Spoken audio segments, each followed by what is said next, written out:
everybody, and welcome to the stream. It's the delay. It's a delay. Oh, let's try that again. Well, hello everybody, welcome to the stream, and I'm here with my sister, who I don't know if you'll hear because my microphone is terrible. Hi. So, I have 3 sketches prepared, but before I get started, I just kind of want to say, be kind to each other in the chat, avoid spamming, just, general stream etiquette, please. And, yeah, I'm starting this off with, holy crap, there's already a super chat. Thank you, Gentleman Pancake, that's really, really, really sweet. Oh god, so many people saying hello. Hello! Hello, everybody. So, I'm gonna start this off, with, let's see, let me get away from the stream. I'm going to start this off with, this little character here, and telling you a little story. This is actually the character Connor was playing in what the now on the back burner game that we were playing before. This is Mina, the what kind of warlock was she? She was a homebrew patron called the Forbidden Graveyard. Okay, so Mina, the Forbidden Graveyard warlock, who was a ghost walker halfling. Not ghost walker. Called. A something spooky halfling. Whatever. Ghostwise. That's it. Ghostwise halfling, yeah. So, I have a story about Mina that I want to share with you guys because it was absolutely ridiculous. As much as Mina looks like she's cute and adorable, she's a little gremlin. And this started when we all got to a town. We'd all just had our first, tiny little quest together. We were just becoming a party, and we were traveling, and we ran into a town that was being attacked by freaking flesh golems. It was not fun. Well, while we were looking for words are difficult. We were looking for clues. Mina, being the spooky death warlock, she sees spirits. And Mina, apparently, you went off and talked to a spirit, right? Basically, Mina's whole thing was that she could see and communicate with spirits. Her whole mission was to help stuck spirits cross over. And she went and talked to one, and the way it seems made it seem like there was something important in the fucking well. Well, Mina decided to go into this well. When we have a Triton cleric who can breathe underwater indefinitely. So Mina dives down, and we neglect how long she's been down there. Okay, I feel like I need to justify this. Mina's warlock abilities made it so she would, even though she was making death saves, she had advantage on them, and she was still able to move around and take actions when she was on a death save because of the kind of warlock she was. And I was like, I get to add my charisma to a death save that I had advantage on. I'll be fine. And then I kept rolling 2s. Yeah, so Mina almost drowned while she was trying to follow a ghost down a dark hole in a well. While we had a Triton, mind you, a Triton that swam down to try and save you. Wasn't it after the fact you should have died? What are they saying? Oh no, Mina's fallen into the well and can't get out. Oh, that's brilliant. They're saying they're having trouble hearing the music. Oh, hold on. I am so sorry. Oh, that's gonna be for that entire story. You turn us up too. Where am I in the audio? Are you listening? It's where I'm saying they're throwing stuff shade. Oh, cool. So just give it a minute. It'll be updated.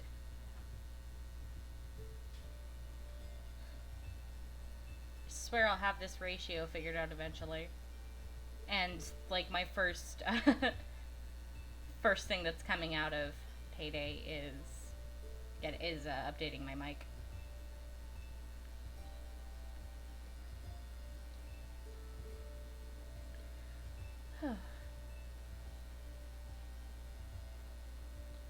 So, yeah, that was the story of Mina.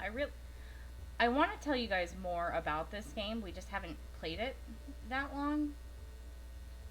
This was in the campaign that... This was playing with the same people that, the Power Gamer story happened. My main group. And in... How's the chat going? They're making a lot of Mina fell down the well jokes. Moo says Willow says hello to Auntie Wiss. Aww. Hello, Moo. Hello, Willow.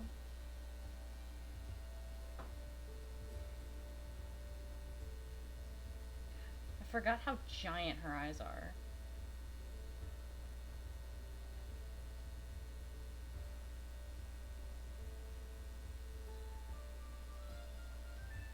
There we go. I like that.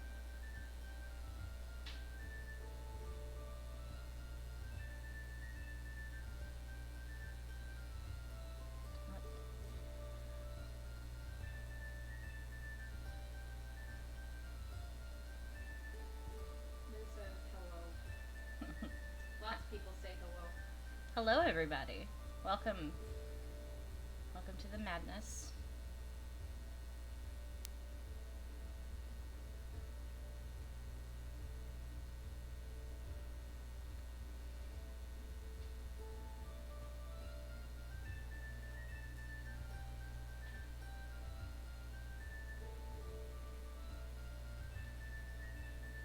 The Duck Brigade asks, what got you started playing D&D? Ooh, okay.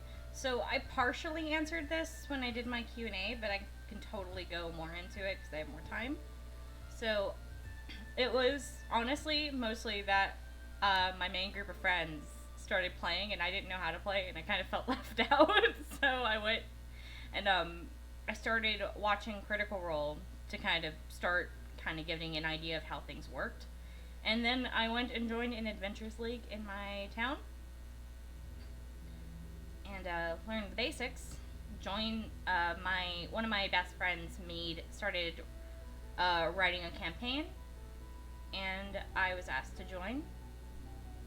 And actually, one of the characters I'm drawing in this stream is the character I played during my very first game.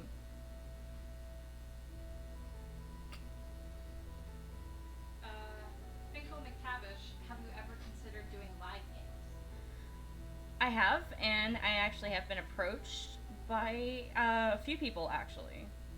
I can't really talk too much about it, but there is a potential, I think, that I'll be joining one soon, and I'll name it once I know for sure. And Keenan Babbitts, you got any really crazy moments of things that should not have worked, but for some reason did? Actually, I have one from my very first game.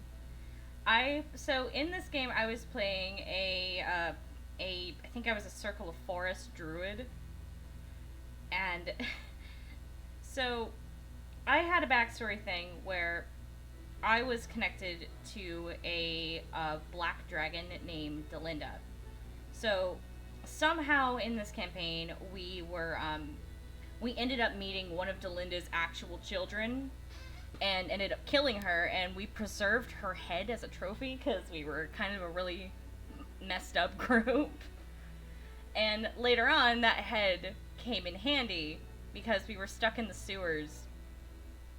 And we were stuck in a sewer with gators trying to come after us.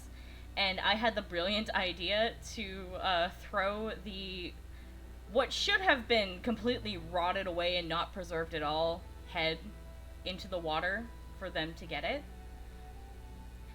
I only say that this totally should not have worked after the fact because nobody rolled any types of medicine checks or anything to preserve the head. It was just, hey, can we keep it? Yeah, sure. Now we have a rotting dragon head in our bag of holding that should have been a skull by the time we were in the sewer.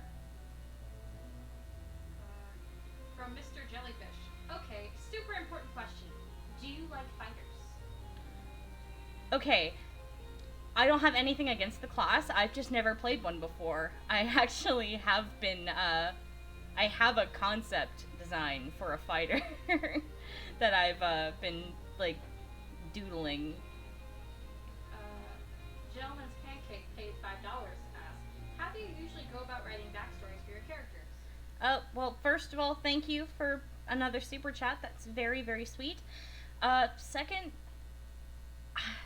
it's kind of different every time, because, like, sometimes I lean really heavy into themes, sometimes I have, like, sometimes I have, like, a specific, like, story inspiration. Like, for the, I'm building my first paladin right now, and for this, paladin, she's based off of a song that I really like. So, I revolved a lot of her story, or at least what little story I have for her so far, off of, like, the thematics of this song. So, sometimes I just know what I want to do. Like, when I made Arrow for my Tomb of Annihilations game, I already knew what I wanted her to do, and I just kind of needed to workshop it with my DM. Okay, since someone was kind enough to translate Becos' question for me. Hi, how are you today? Oh, well, I'm fine. I hope you're having a good day. And the Necrodancer. Besides D&D, have you considered playing other tabletops like Pathfinder? First of all, that is a lovely name. And okay, I'm interested in other ones. It's just a matter of finding the time to learn the system. Our bigger group, some of us branched off with our DM and some of his other players, and got together to play a text Starfinder game, and that's about my only other experience with another system. I've only been playing for like 2 years, so I've got plenty of time to try new ones. But I'm still honestly learning 5th edition and learning like the ins and outs of that. So.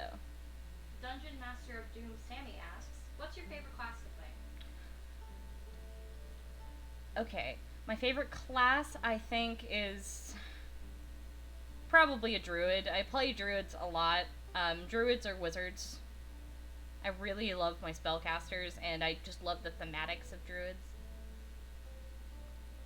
Have you ever played any spin-off games of D&D, like Star Wars D&D or anything like that? And what are your experiences with them? And that was also directed at me, so thank you for someone who actually cares about my opinion. At least in my case, I've been playing tabletops a lot longer than my sister has. I played a lot of Powered by the Apocalypse, like Apocalypse World, and Dungeon World. That was actually my very first tabletop experience. I played Pathfinder. I played 4th edition, 5th edition. I played a bit of Starfinder. And same answer for me as last time, you know. Yeah. I'm totally down to learn other systems. I just, right now, most of the games I play are in 5e. Let me see. Who is your favorite Critical Role character? Asks Dalton Bradrick. Ooh, okay. Well, campaign 1 was Vax. Vax followed very closely behind by Grog. I just kind of love Liam and Travis as people. So, and I've been a fan of their work for a really long time as a voice actor. So seeing how they play in D&D is really cool, and I really love the characters they make. In campaign 2, it's Yasha, followed very closely behind by Ford. Let me see. Lucky Buns asks, what's your favorite type of pasta?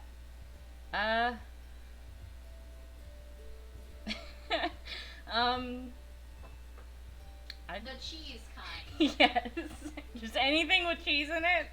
My sister made, not this sister, my other sister made manicotti last night while I was at her house, and it was friggin' awesome.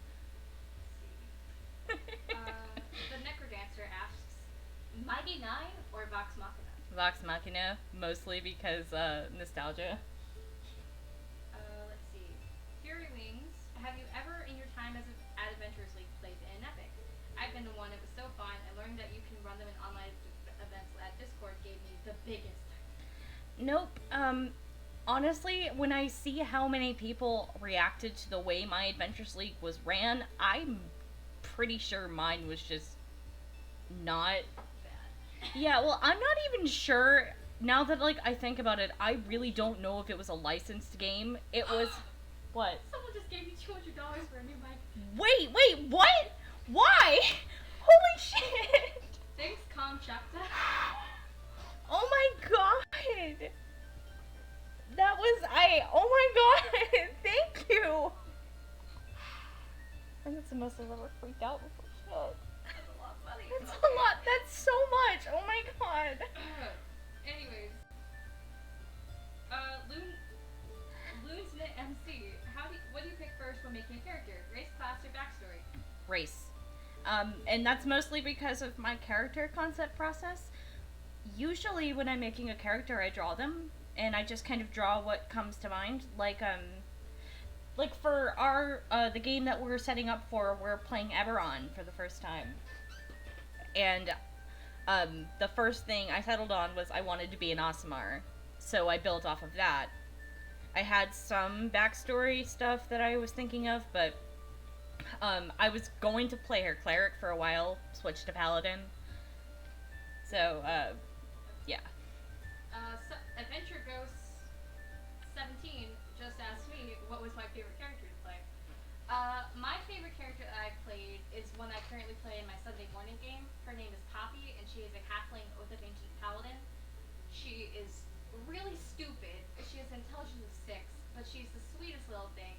She just wants to have a good time and hang out with her friends and pickpocket mean people. And she used Find Steve to make her pet mouse a gigantic warhorse-sized mouse that she rides around the countryside. She made Munchie a warhorse? Yeah, she did, but he's still a mouse. He's That- his size. That's amazing. If anybody gets the reference on how you named your mouse that way, you get a gold star.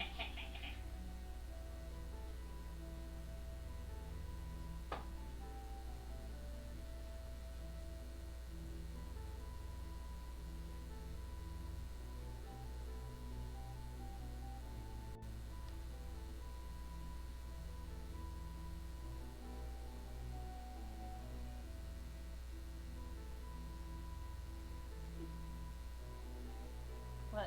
Okay.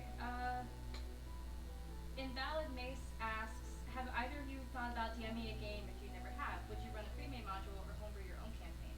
I'm actually running one, so. In my case, I have DM'd before, but I'm also a person who, like, I work a lot, like, at my actual job and in theaters. I don't really have the time to be a good DM, so. I have a very flexible schedule because I freelance for a living. So, yeah. Markatron asks both of us, what are some of our favorite games? I am a big Final Fantasy fan. I put way too much time into Final Fantasy 14. Shelby and I also have a really big soft spot for the Dragon Quest franchise. Dragon Quest was, I think, one of our first story-driven games that we ever were introduced to. We played a lot of what our brother had. So, Yeah. Dragon Quest, Wild Arms. I got super into God of War. We had a game called Dark Cloud when we were young that we really liked. Cuban Dragon asks with a super chat. So besides Critical Role, are there any other D&D shows you watch? I like High Rollers, and I watch a little bit of Fantasy High. And I honestly don't listen to Critical Role as much as I used to. I'm very behind, so please don't throw spoilers in the chat. So No spoilers. I'm behind you. yeah, and it's mostly because I don't like. I listen to very specific podcasts when I'm working, and I can't watch Critical Role or listen to it and work at the same time. So it's the same thing. I can't listen to D&D while I'm consuming the majority of my media. I kind of just follow other D&D channels like RuneSmith. I put Crit Crab on in the background all the time.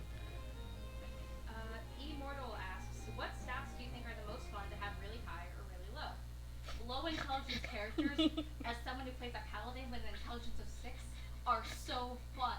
I get to be so stupid. I don't have to think about the consequences of my actions. For me, it's high charisma characters are my favorite because I just love being able to sweet talk my way through shit. It's really a wonder I haven't played a straight up bard yet, honestly.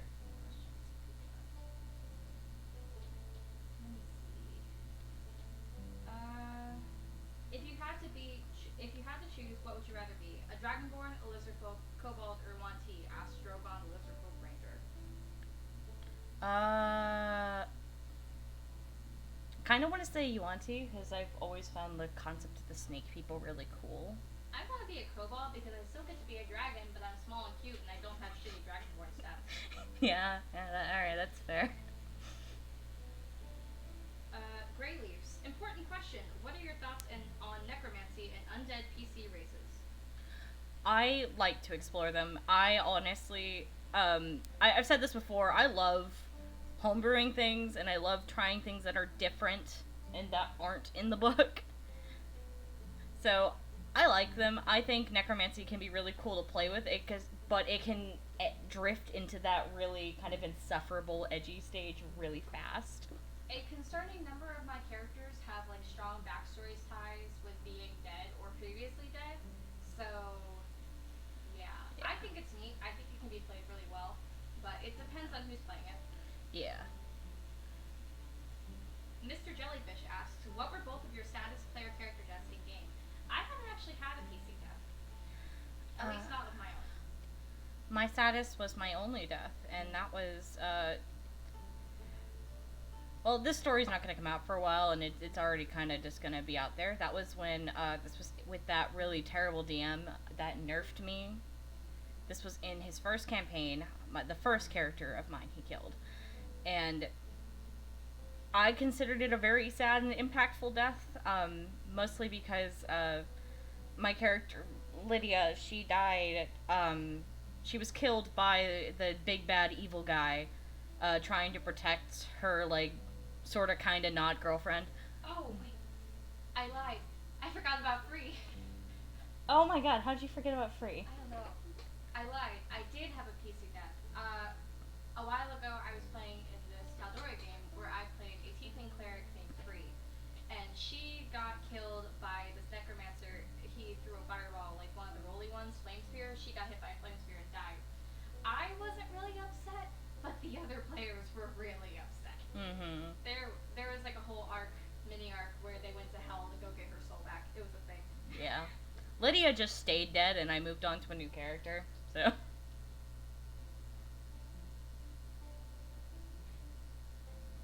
I've had a couple close calls that were pretty scary, but.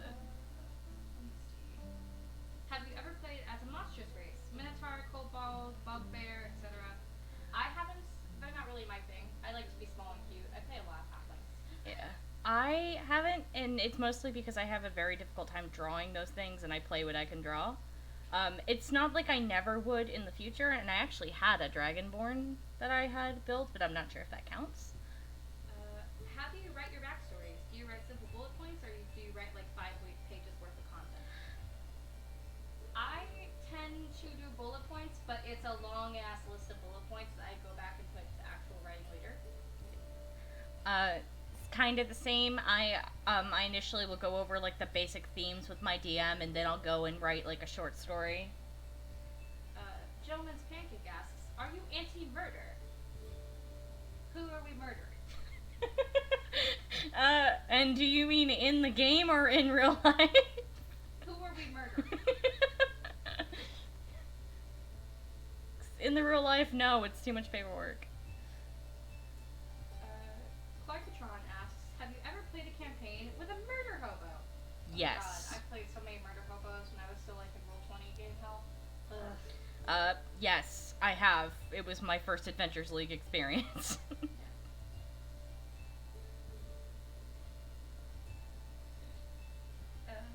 see. Good questions. Give me more questions, people. She's got a lot more drawing to do. Yeah, this is good. I've got like this and 2 other sketches to do. which means these might just be flat colors because I'm not sure if I feel like pulling out shading. I don't care. You're finally drawing me, then I'm pleased. Fight me. Bob Sadie asks, what's your favorite monster? In the monster manual, aberrations in general. I really like aboliths and I really like mind flayers. I mean, besides like obvious dragons, I really love dragons. I really like Illithid. I think they're really spooky. Yeah, mind flayers are freaking awesome. Let's see. What's your favorite show / anime?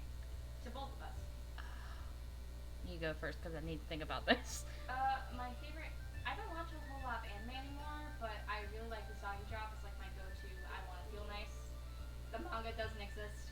As for shows, I always like Brooklyn Nine-Nine. I don't watch a lot of normal TV.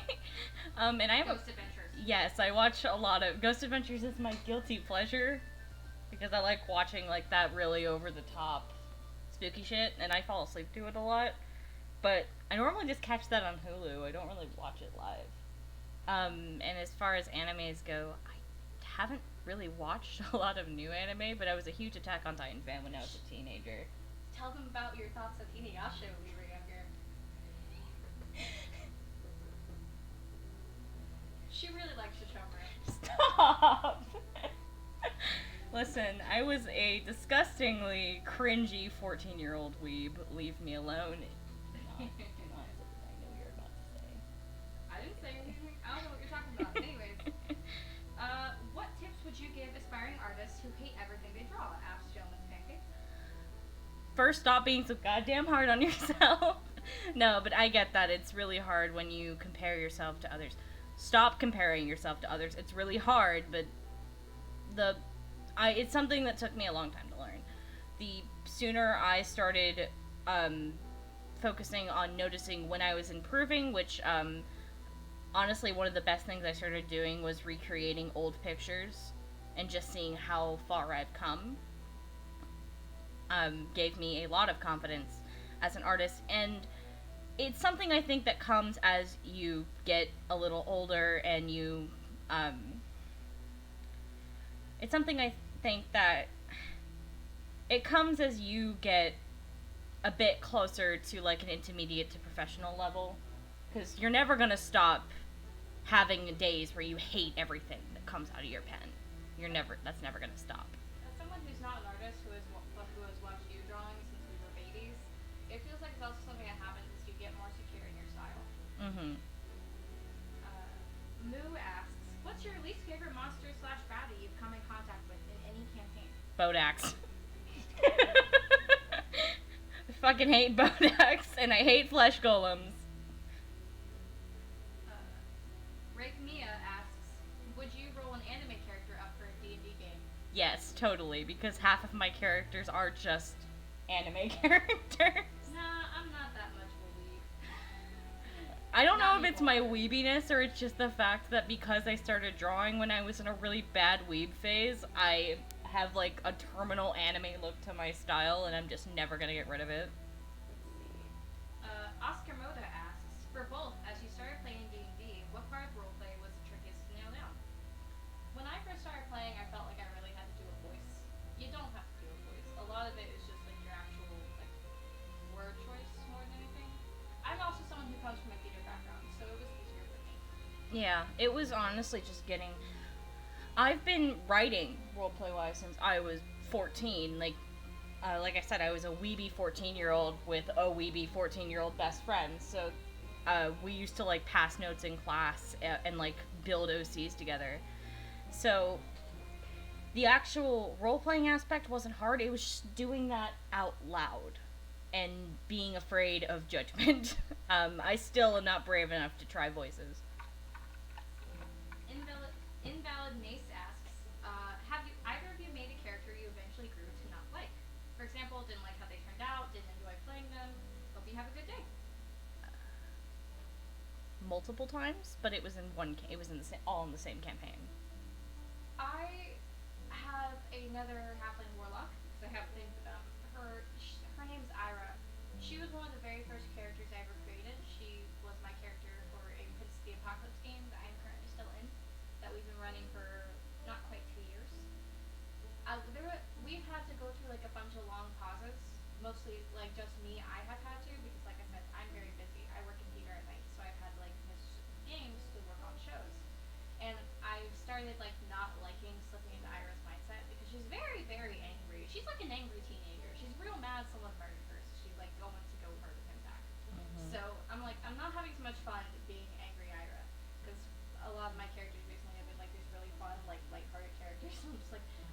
be pissed off for a whole 4 hours. And for like I said, for me, was a lot of the characters in the campaigns I was playing with this one DM, and it was mostly because, like us as players, we had to really fight to get any story acknowledgement, because he was doing this thing where he was focusing on one player who happened to be his girlfriend. So it was one of those situations, and it's just like it got to the point where I was building more and more like characters trying to be interesting and catch up, because we had a lot of. This was also a high character turnover campaign, so keep that in mind. So it felt like I was forcing a lot of it to be creative.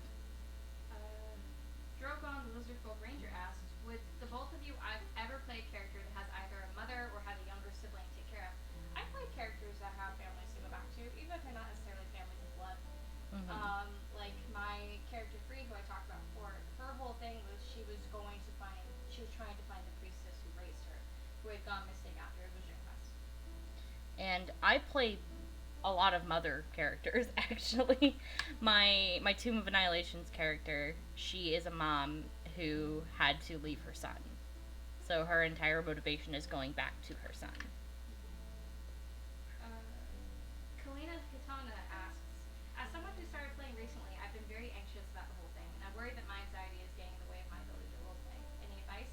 Oh, honey, I feel Oh yeah, no, I got that. Connor has had to calm me down after sessions before, because I felt like I was like doing something wrong. As someone who has struggled with anxiety for several years now, and who has gotten, I want to think, pretty good at managing mine, a lot of it is, one method that works really well for me is that voice in your head that tells you you're being stupid, you're being a jerk, you're making a really selfish decision. That voice in your head that's like really critical, give it a name. Like, give it a name so you can tell it to shut the fuck up.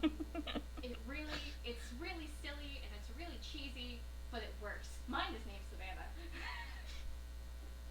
No offense if any of you are named Savannah. Yeah. I almost forgot Armin. Oh my god. You can't forget Armin. I won't forget Armin. Armin is her spirit brother thing. Familiar. Jebby asks, why am I your favorite player in our party? Because you're beautiful and I love you even more than I love my boyfriend. Don't tell him I said that. Oh god. I'm gonna tell him to watch this now. He's gonna be heartbroken. He's like fucking dead. Don't! Her boyfriend is not dead. Let me see. Sam says, was wondering, I just had my first child and started to draw in my spare time. Was wondering if you had any advice on where to really begin. I find myself at a loss every time I sit down. Well, I started. It's a hard question to answer because I started drawing when I was so young. I guess like some general really good advice for anybody who's starting out is, again, try not to compare yourself to people who've been doing it longer, because you're going to want to. You're going to want to think, well, I'm drawing too. How come I can't draw like them? And don't be afraid to get out of your comfort zone and try to draw new things, and try not to get too comfortable in drawing one thing, because I crippled myself pretty severely because I got comfortable only drawing women, and now, in the stage I'm in now, I'm forcing myself to learn how to draw men. Ray Camilla asks, have you ever played characters that were the opposite gender as yourself, or in more LGBT plus? Well, I've only played, I think, one male character, and I think part of that's just because I find it easier to slip into a woman's mindset because I am a woman. But as far as LGBT characters go, Lydia was very, very gay. I've played a couple characters that I kind of read as bi as I started playing them more, but sexuality isn't something I really take a ton into consideration when I'm making characters, because that's, I kind of like to let relationship stuff like that happen naturally and not have a predisposition to it. Does that make sense? I've only ever played female characters, much the same reason as Shelby. I feel more comfortable and like I have an easier time getting into the mindset of a female character. Though I've like done like text or roleplay of male characters before. It's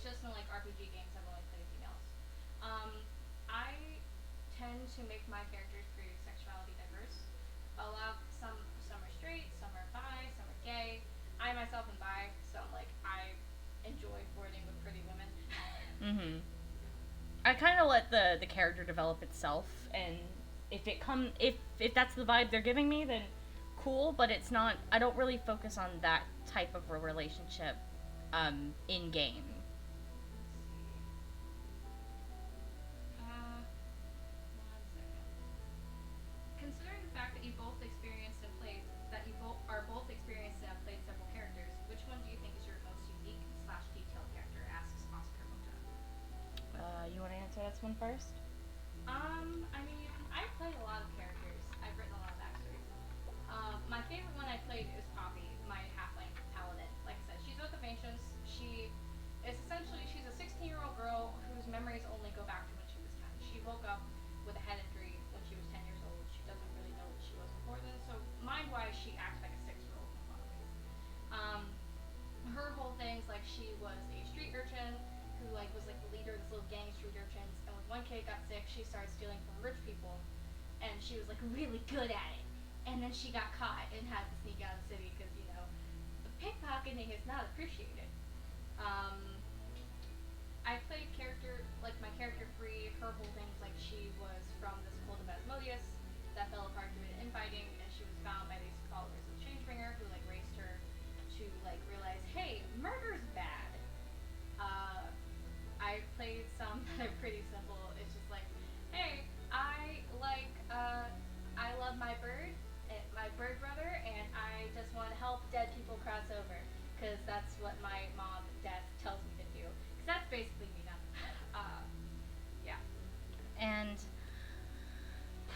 I think it's either Sonia or Arrow are my most detailed ones. Sonia was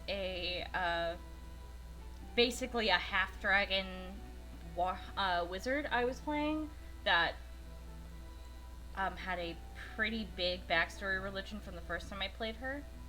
And I plan on telling her story, so I don't really want to go too into her, but Arrow, the druid I play in Tomb of Annihilation, I think out of all of my characters, I think she's the one I've spent the most time revising. Halfway through the campaign, I redid her entire look because I was so unhappy with it.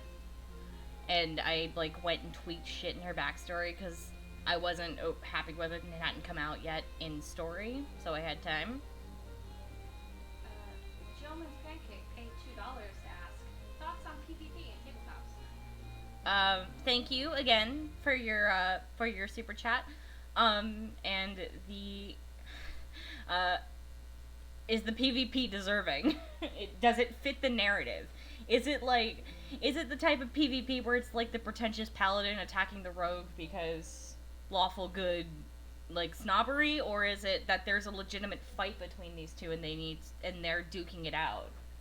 I think PvP can be a really good narrative device. I think there needs to be a certain trust and maturity around the table to handle it well. Mm-hmm. In some cases, PvP is as simple as Gladier the Dragonborn asking Mina, "What can you do?" And Mina's "I can do this," and shoots him in the face with an Eldritch Blast. Okay, that wasn't what happened. All right. To be fair, Gladier was being. Sam's gonna be. Oh man, Sam's gonna be so mad if he hears me say this. But the incident she's talking about is my boyfriend's character, Gladier, was asking everybody if they're able to defend themselves, and he got thunderclapped and then Eldritch Blast, and then she maxed damage on the Eldritch Blast. I think he needs to. But to be fair, he was talking to Mina like she was a child. He was. Yeah. Just because she's 2 feet tall does not mean she's a child. Darkness Dragoon 7 asks, both of you, what's your favorite archetypes of each class and your favorite foot of them? I don't have the energy to go through all of the classes. My favorite class itself is Warlock. I think the Undying is a really fun Warlock. People give it a lot of shit, but it's a real fun. I also very much enjoy Oath of Ancient Paladin, just because I like it. I like being a paladin where my oath is still pretty loosey-goosey, Poppy being a notorious pickpocket, but she's super good at heart and she only steals for good reasons, so she's not breaking her oath by stealing everything. Mm-hmm. This is a revised version of Poppy, by the way. So if you guys are seeing this on screen, this is an updated Mina's not outfit. revised Poppy. Or revised Mina. That you were just talking about Poppy. Words are difficult, okay? This is revised Mina. So did I put tights on her? Yes, I did. Well, we're gonna put leg down anyway because I needed to scratch her leggings out. Okay, your question.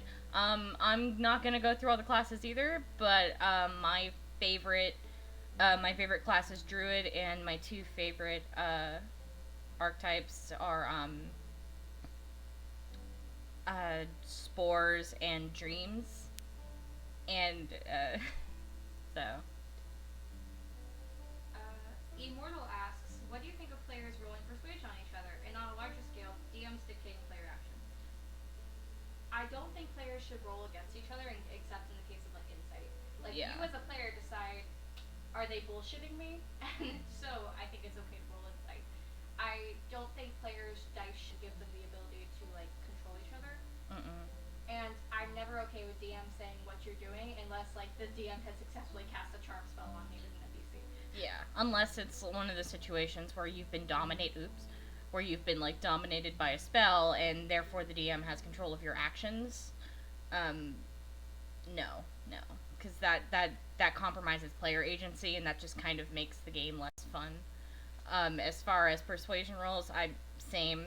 As if it's an insight check, yeah, sure, but none of this like I rolled a nat 20 on charisma, so your character is now seduced.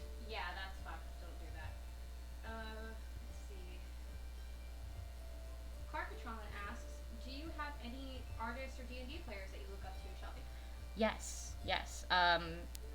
One of them is ABD Illustrates. I looked up to him as an artist a lot, actually. My style has been very heavily influenced by him since I found him last year.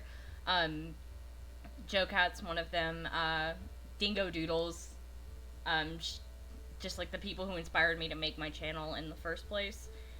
And my DMs, honestly, because they're just such brilliant storytellers, and they kind of push me to want to be a better DM. So. John's pretty good. Yeah. You hear that, John, when you inevitably watch this? John, I see you on Twitter. Have more confidence.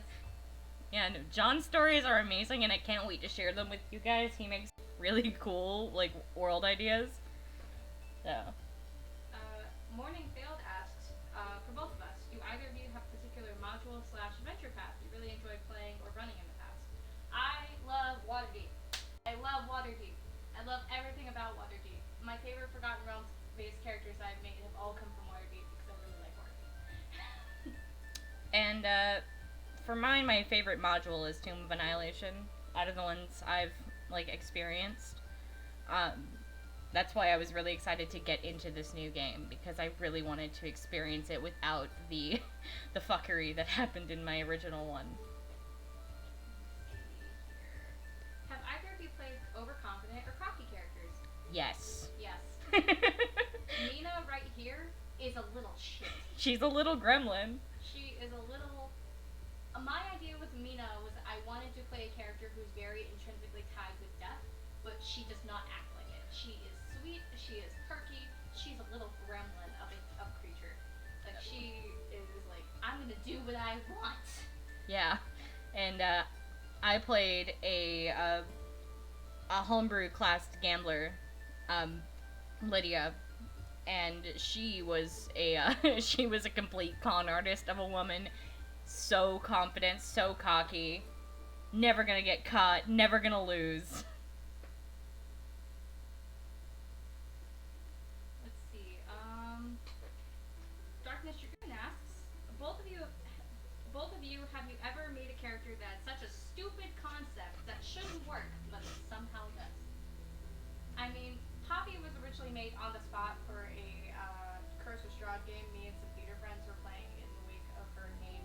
What was the one before, Michael? Ermine? Ermine. Yeah. Yeah, in the wake of Hurricane Ermine. Because Shelby and I live in Florida, we deal with this shit regularly. Yeah. And so I just made her up on the spot, and I'm like, I just want to be an adorable halfling, and it's like, what's your backstory? I'm like, I don't know. So, yeah. For me, no, not yet. Because again, I'm still very new, and I very much stick in like a little comfort zone. I'm trying to do more things. Let's see. Double A Rock asks, do either of you plan on getting the Explorer's Guide to Wildmount? I already have it on pre-order, and Shelby uses my D&D Beyond. Yeah. Yeah. The Necrodancer, for both, are you certified dice dragons? I had to switch backs recently because I had too many. I have 3 sets, I think. No, 4. 4 now, because my sister gave me one for Christmas. I'm not gonna go get my bag, it's too much work. Yeah. Moose Haddock, if you had to give a theme song to your characters, what would they be? For me, with Mina, there's the song that Boyfriend actually found for me that, hang on, I gotta find who it's by. It's by...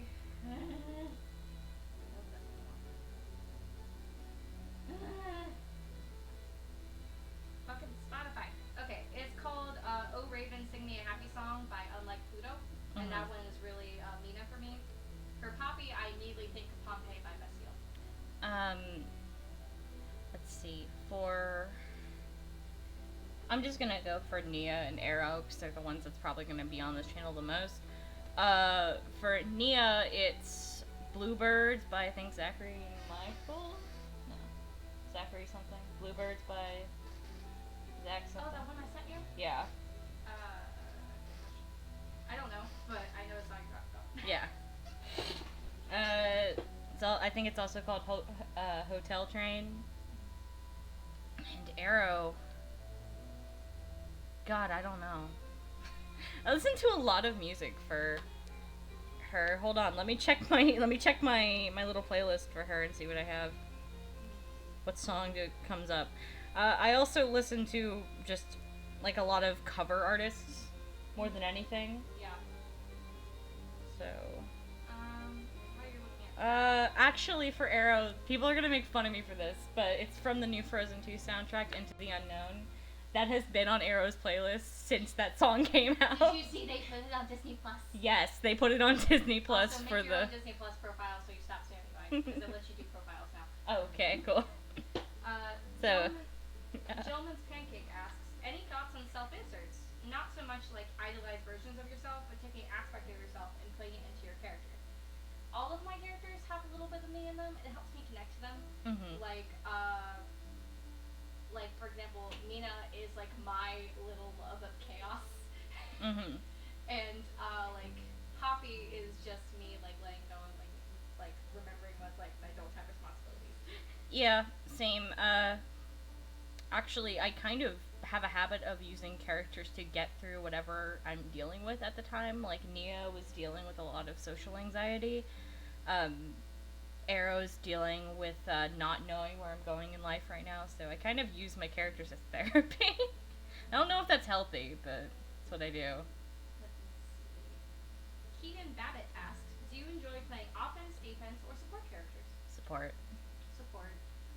It's really fun to be the person who can go and deal like a bajillion points of damage, but I also enjoy being the one who like takes care of people. Like in when I play Final Fantasy 14, my main class is White Mage. I really like playing supports.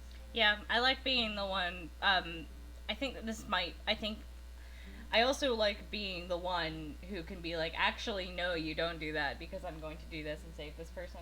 So, so being the wizard who can friggin' counterspell shit. Clement Moulin asks, question, is one of you two a redhead? I mean... Shelby's hair is dyed red. Yeah.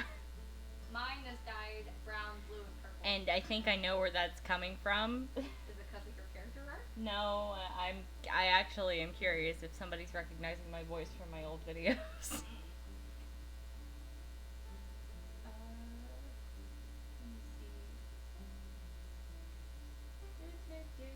Oh. Ferret Queen asks, what's your favorite comic book / webcomic artist? First of all, you have an amazing username. Ferrets are adorable. And I really don't. Actually, let me look at my Instagram real quick, because I usually just I don't follow a lot of comics. I just kind of follow art I think looks nice. I'm like the worst. My favorite webcomic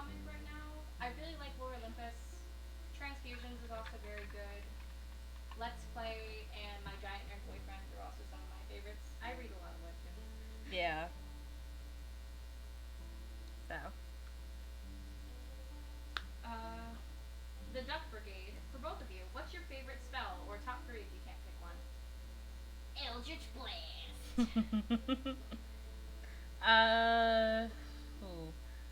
I really love Moonbeam. I use it a lot. It's kind of the backbone of my druid right now. So, Moonbeam, and I really love Conjure Animals. That's one of my favorites. Aside from Eldritch Blast, I really like good old Cure Wounds. It's very useful. Well, actually, not Cure Wounds. I like Healing Word because then it's like, okay, you're not gonna die, and also I can go hit something to make sure it won't kill you. Because I'm very much like, I'm an aggressive healer. I will hurt things until you need to be helped. I won't help you until things can be hurt. Let's see.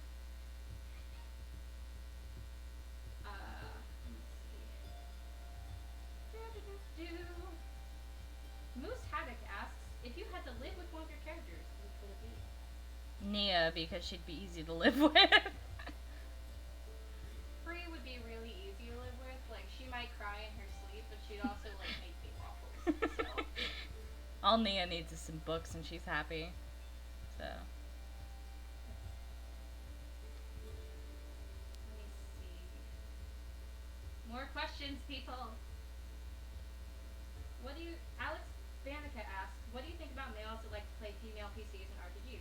I don't give a shit as long as you aren't being gross. Yeah, just don't be gross. I think that's awesome, and, you know, I just think people play what you want to play, and don't worry what anybody else has to say about it. Let's see. Zones with 2 S's. When you create characters, do you try and put yourself into the game, or do you prefer to create characters different from yourself? I mean, I'm fairly certain I'm not a celestial being or a fancy half dragon, but it's a little of both. Because a part of yourself always leaks into the character because it's still you playing. Psychon Chickmunk, what's your question? I don't see it. And Mina's almost done. Let me see. Clarkatron, what are some of your guys' favorite movies? And do you all have Disney Plus? If so, have you guys seen the 7th season of Star Wars Clone Wars? We do have Disney Plus. It's my Disney Plus. I love Treasure Planet. And, we haven't watched Clone Wars since we were kids, I don't think. Yeah, I've honestly been thinking of rewatching it on Disney just because I used to love it when I was younger. Favorite movies, favorite Disney movie is probably Mulan, but like movies, I really love The Outsiders. It's also my favorite book, so. Gentleman's Pancake asks, if you were unrestricted by time and money, what is a dream project you would want to do? Finally make a full animation, because I've been trying to storyboard in I've been trying to storyboard like a little animation for our main group. So.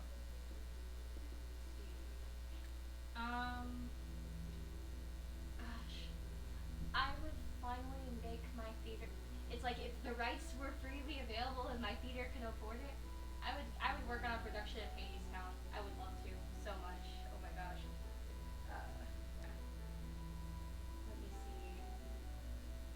Darkness Dragoon 7 asks, how do you come up with names for your characters? Like, I look at my Gaelic culture. Do you look at anything similar? Honestly, for me, it's like whatever pops in my head and sounds good. Like, I just look at them. I'm like, you look like a Mina.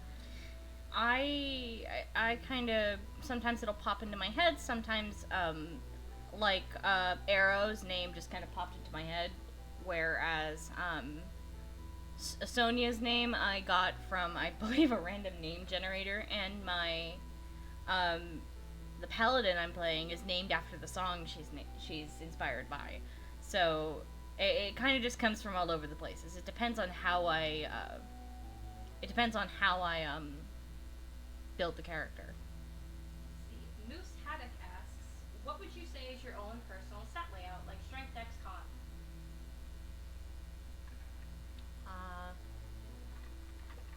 Let's do each other's, because I feel like if we do our own, we're gonna be way too biased. Your strength is like minimal. Yes. It's like a 6. Yeah, I'm a weakling. Your dex is average. I'd say you're like a 10 or 11. Your Your con, again, I'd say is average, like 10 or 11. You get a lot of migraines. Yeah. Your intelligence, like a 14.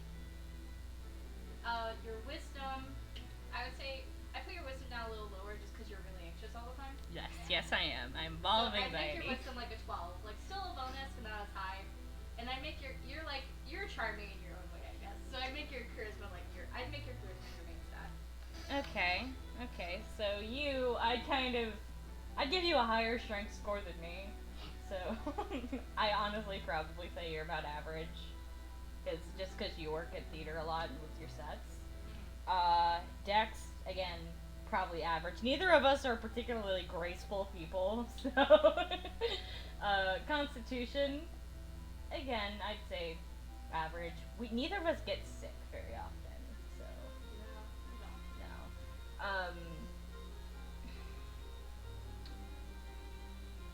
You're Let's about see. to call me stupid. Intelligence, I want to say you're probably about a 12 or 13.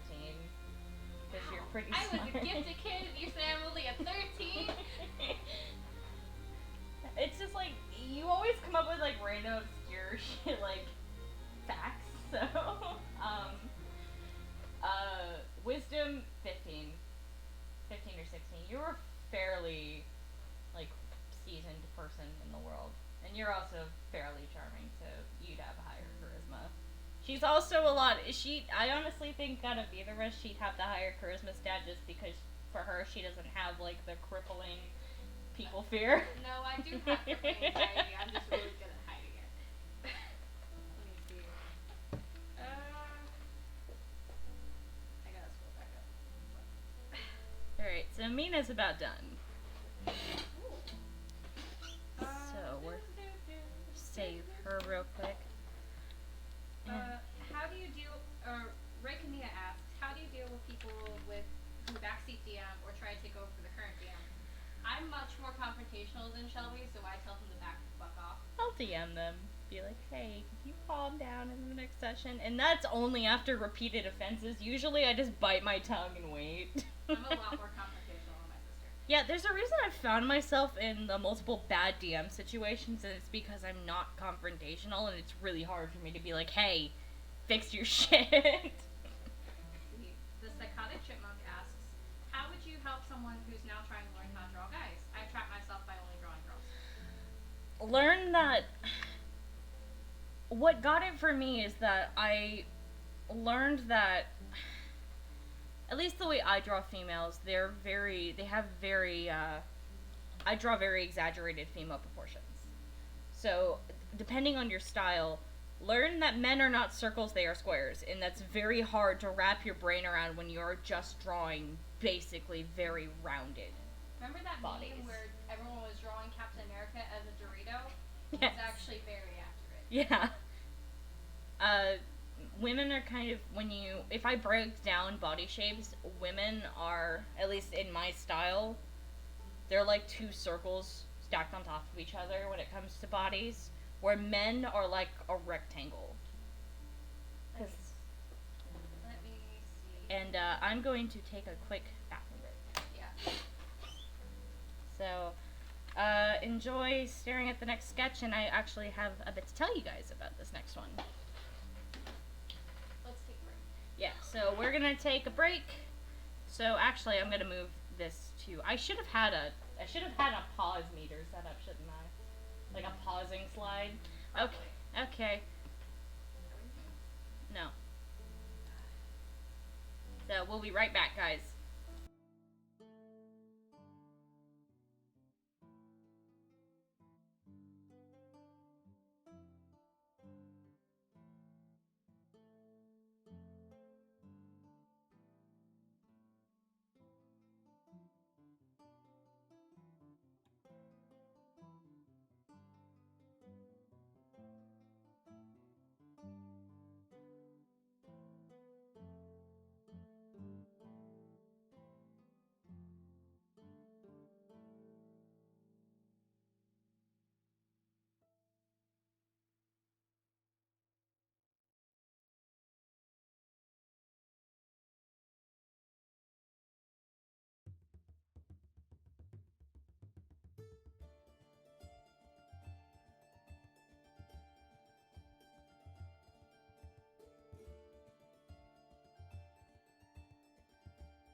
we're back up. We don't deal with trolls here, honey. Don't acknowledge them. That's how you get. Too bad they're dead now. You're gonna get me in trouble. You're gonna be the reason this gets demonetized. Why would I be the reason it gets demonetized? Because somebody at YouTube is going to misconstrue that as a death threat because the algorithm sucks. Whatever. Pass the popcorn, please. My popcorn. Hey, This is my payment. your payment is popcorn that you made. Yes.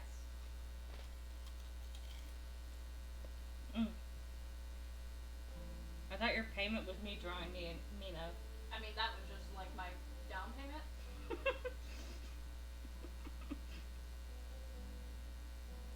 Alright, so this next character I'm drawing is actually my first D&D character, which is I was really excited when people really wanted to see her.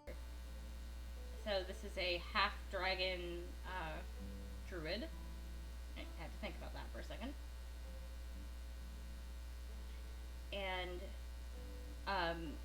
technically in our game we had found a homebrewed race called a draken.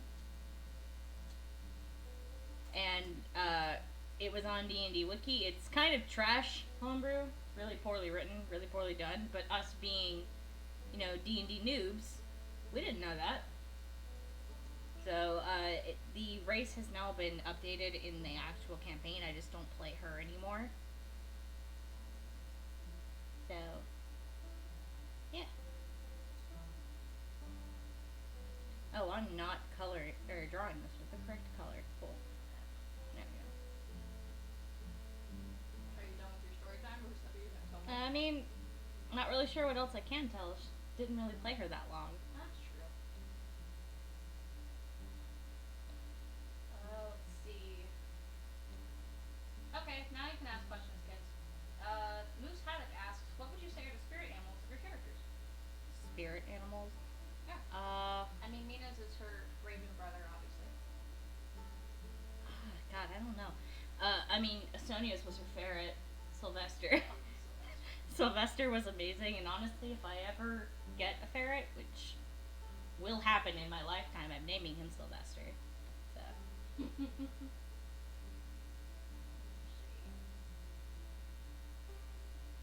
see. I'm just gonna scroll to some of the old questions while we're waiting for more.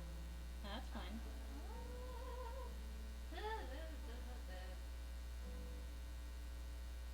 Keenan Babbitt asks, do you play any instruments? I'm learning piano myself, and it's hard but rewarding. I was in guitar class for a while, so I can play one song. I taught myself how to play Gary's theme from Eve. I can play ukulele, and I can play trumpet, and I know a little bit guitar, but don't really good. I mean, I probably, if I picked up a French one again, could remember some of the old tinkerings, but probably not anything more than that. I preferred to be in chorus rather than in guitar, so. Shelby can play her throat. Mr. Jellyfish asks, question for both, elves, orcs, or dwarves? I like half-orcs. I'm not really a fan of dwarves. They're like, stereotypes and stuff just aren't interesting for me. It's just, like, not my bag. Elves are fine. Elves. I do have a half orc that I have sketched up, and you guys will see her in a future speed paint. But I default to elves. I like the fantasticalness of them. They're like the kind of the pinnacle of fantasy when I think of, like, one of the first things I think of. And this character was actually technically half elf, half dragon, so Let's see. I love elves. Double A-Rock, I see you, Aaron. What's the most interesting party name you've ever heard / had, positive or negative? My character Ira, her party's name is to be decided because we just can't come up with a name. So everyone who asks us in game, what do you call him? We're like, TBD. I've never had a party that we named ourselves, actually. Moose Haddock asks, are you drinking while doing the stream? If not, why not? I have wine liver. I have no booze, and I got completely fucked this weekend, so I'm trying to be nice to myself. I'm gonna go get my wine. Give me a second. Mod your own chat for 2 seconds. Okay.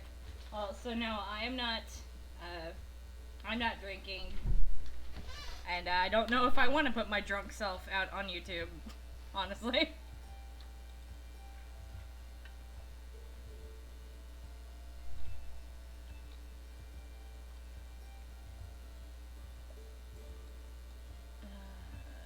waiting for my chat to catch up, guys.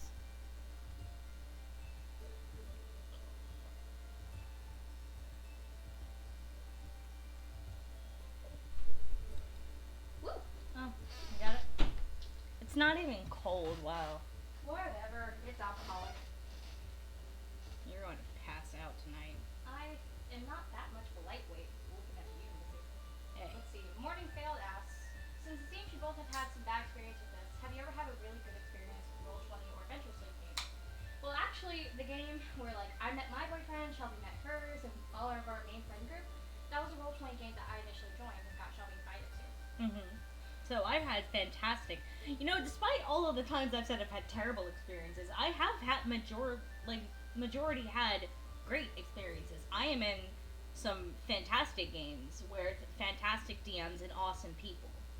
So I think that my first few experiences were from being naive to the game, not knowing what was normal, being the non-confrontational person I am. I don't really leave the situation until it's like super bad. So Let me see. Zones asks, what's your favorite medium to use for art? digital art mostly. I do traditional stuff, graphics. I also love watercolor. She's done some very nice watercolors. I'm pretty sure some of them are on Instagram, right? Yeah, there's some on Instagram and there's some on Twitter. I actually if you go on Instagram, you will see, if you scroll back far enough, you will see the ones I did of some of the Vox Machina. I know I painted Grog and I painted Vax and Vex, and there's a sketch of Scanlan up that I never finished because I didn't like it. Lumiere Arellano asks, ever played a game where everyone was the same race and or class? Not personally. I remember playing one game where like 3 people were half elves. That's about it. Yeah, no. I play with people who tend to make very diverse characters. I've played in I think the most I've had is in our last campaign, we had 2 clerics, but they were 2 different types of clerics. Cuban Dragon asks, if you could be any D&D race, what would you want to be? I'd be a halfling. I really like halflings. Either a tiefling or an Aasimar, because I love them. They're my favorite. I kind of lean a bit more towards tiefling because I love horns. Darkness Dragoon 7 asks, for both of you, what was the weirdest event / encounter you experienced? For example, he had to beat a copper dragon in a drinking contest. Mine, it was that I had to beat the big bad evil guy at poker, and I was able to cheat my way in. Let me think. There's been some really weird situations with hobbies games. Like, once when we were traveling down the road, we came across what we thought was just a suit of armor, but we realized was actually a magically enchanted suit of armor that was like this big blue that was sucking everything in. We beat it up, and then actually turns out inside there was an undead skeleton who was like, oh, hey, thanks for getting me out of there. Of course Mika would write that. Mika comes up with some weird shit. I love it, dude. Yeah. Mika is somebody you will probably hear more about on my channel because I play in 2 games with him. He is a chill dude, and he's also the DM for my Sunday game. Yeah, he's very creative. Don't mention Powered by the Apocalypse around him. He'll go on a tangent the last 2 hours. I love him dearly. Oh my god. We love you, Mika. If you ever see City of this. Miss. Game Kadia asks, have you ever felt the pain of 4 burgers consecutively burn you with their heinous greasy liquids while you pick them up to put in their cage to be cruelly eaten by your Angelus mouse? Are you okay, bud? Yeah, are you alright? I mean, I like burgers, but Keenan Babbitt asks, have you ever had a moment where you just had to face palm with something and the person did? I live with Shelby. Hey. Okay, I wish I kept some of the bloopers from my recording, because I'm just a very scatterbrained person, and I do a lot of stupid shit. Want to talk about how you some shower curtains? No! Okay, earlier this year, we went and bought some shit to make our shower look nicer. I may have pushed the shower curtain over a lit candle. It was an accident. She left me unsupervised. I was looking at her as she was like putting the hooks up, like helping her with it, and she just turns around. She's like, Connor, Connor, Connor! And I turn around, there's just fire. Let me see. Hollow Hope asks, have you ever DM'd a game? If yes, how'd it go? I've DM'd a few times. I felt like it was fine, but I don't personally really enjoy gaming, just because, like I said, it's a big time commitment. I've done a one-shot before, and I'm still writing my... Well, not writing. We're waiting to find a day we can play, because I'm ready at this point. But I am DMing for some friends of mine, and so far I like it, but I prefer being a player. Clarkatron asks, another question, what are your guys' experiences with cooking? And what are some of your best cooking creations? I'm a baker. She's the better cook. I'm a terrible baker, but I'm a very good cook. Like, just last night I made dinner. Yeah. I think my favorite thing you've cooked, with all your creations, is probably that pepperoni chicken. Yeah, I have this recipe, I stole it from Tasty, where it's just like a paprika chicken and rice bake. It's very good, it's very easy, that's the best part. Mm-hmm. It takes like 5 seconds to throw in the oven. Let's see. Mr. Jellyfish asks, what's the single worst and best thing a DM can do to their players' PCs during the game? Stay in monetization territory, please. I won't bring up that. I think the worst thing a DM can do is remove players' choice. I think railroading and that sort of Yeah. sphere of things is a really bad thing for a DM to do. Because like, the whole fun of D&D is you're making a story together. Exactly. And being scared of that is a bad thing. And I think the best thing a DM can do is is being involved in the character creating process. Not to the point where they're controlling it, but like... I really like being able to sit down with my DM. Like, exactly. And like just bounce ideas off them. That's one of my favorite things, and that's how I've built some of my favorite characters, is because I sat down with that DM and was like, hey, how do you feel about this? Or does this fit? And if not, what would I have to change for it to fit? See, the Duck Brigade asks, if you could visit any country, where would it be and why? I would visit Scotland to go be with my boyfriend. I would go to Ireland because I really want to see the Irish countryside and the coast. Moose Haddock asks, how long do you plan on streaming? Do I have time to pick up drinks? I have one other sketch to finish. Yeah, so you probably got like an hour and a half, but... Yeah. Game Cadia asks, have you ever watched any Studio Ghibli films? And if so, which one's your favorite? Oh yeah. Oh yes. So much Ghibli as kids. My favorite is Ponyo. Yeah. I love Ponyo. And my favorite is either Howl's Moving Castle, Spirited Away, or When the Wind Rises. I can't choose between those three. All good choices, but I love Ponyo. Ponyo's lovely.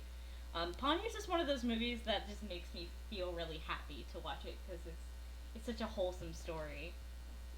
I also really love Grave of the Fireflies, despite how much it hurts. Grave of the Fireflies is one of those films I believe everyone should watch once, but I will never watch it again. Mm-hmm.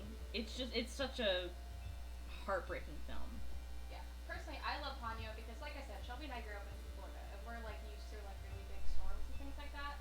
The whole part of Ponyo where they're hunkering down for the storm really like brings some really nostalgic vibes to me. Back to when we would lose power and have make, to... like pillow forts and lanterns and eat popcorn. And yeah. I also deeply relate to a little girl who just wants to hug her best friend and eat ham. Let me see. Hollow Hope asks, I'm a first-time DM and I'm having a hard time designing dungeons. As a player, what do you think really boosts the quality of the dungeon? Me, personally, it's not about encounter. Don't think of your encounters all as combat. Puzzles can be really yeah. challenge the way your players think. And, you know, for me, it's also just how into you get describing everything. Yeah. You know, just taking 5 minutes to spend more time describing the place and adding little fun, like, interesting things that could capture players' attention. Let me see. Moose Haddock asks, can either of you dance? No. Listen, I may work in theater. I don't perform. I'm all backstage. think I would. I honestly think I'd have a heart attack before I got on stage to dance. Let me see. Gentleman's Pancake asks, for homebrew, do you make it yourself or find it online? Any tips for creating if you do so? I usually look online for like things I think are neat and then discuss it with my DM. Same. I build with my DM, but normally I'll have. Joe Cat just did. What? Joe Cat donated $10 and said congrats on the 15 billion subscribbles. Oh my god! Thank you. Motherfucker. You still need to message me, sir. Just saying about what you want for your chibi. Calling them out, aren't you? Yes, I am. Clarkatron asks, where have you guys been around the world and in the US? What's the coolest place you guys have ever visited? Growing up, we didn't really travel a lot. We went to South Florida a lot, but that was about it. We went to South Florida. We went up north, like to North Carolina and Virginia a few times. Shelby and I are the youngest of a lot of kids, so there wasn't really a whole lot of travel money. Yeah. I think my favorite I ever did was when I turned 21. Me and my mother went on a road trip, and we went up to Gatlinburg, Tennessee. We saw Tallulah Gorge up in northern Georgia. Just, experiencing the Smoky Mountains was really fun.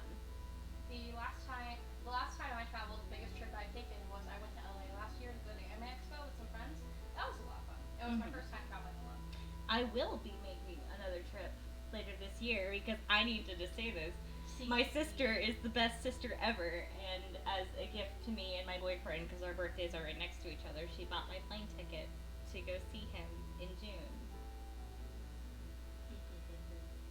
The Duck Brigade asks, what movie did you think was good, but it turned out to be horrible? Like, think was gonna be good? Avatar. We made our mom take us to see that in the theater, and when we walked out, we're like, well, the effects were cool.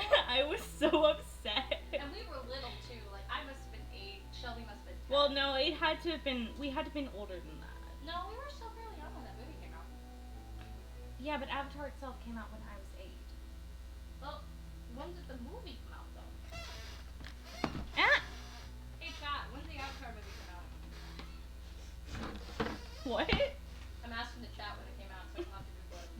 I'm just gonna Google it.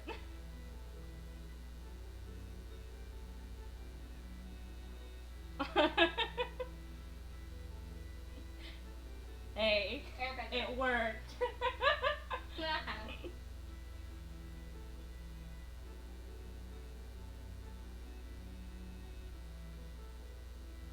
can't believe I was 6 years old when Avatar came out. Jesus.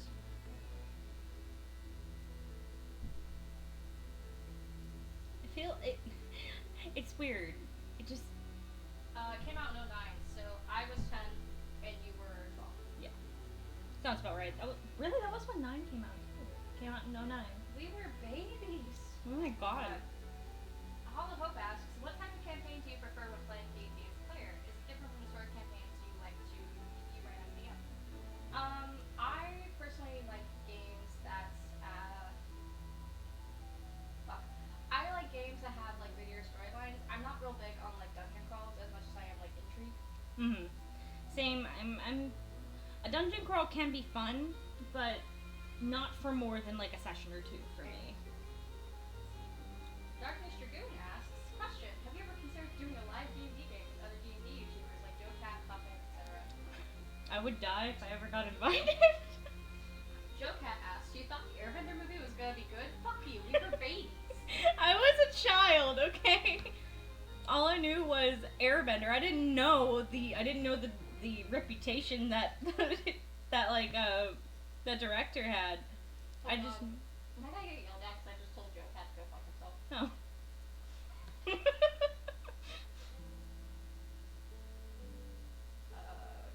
I'm out of questions, we need more. Shit.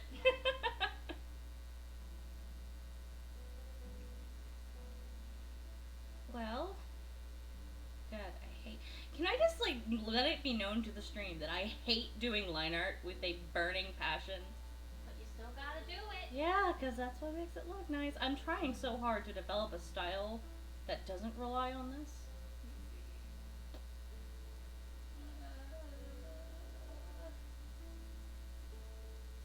Hey, the live action Sonic was actually pretty fun. It was cute. I haven't seen it. Shane Jetzer asks, favorite feat? Deep feet. I like Prodigy because I like the extra skill. I like that it gives you expertise.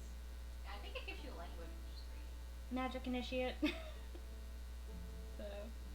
Keenan Babbitt asks, I'm going to be doing my first big D&D campaign tomorrow, playing a Goliath Paladin. Got any tips for me? I RP a lot, but not in D&D. Remember that your oath is not your entire personality. Yeah.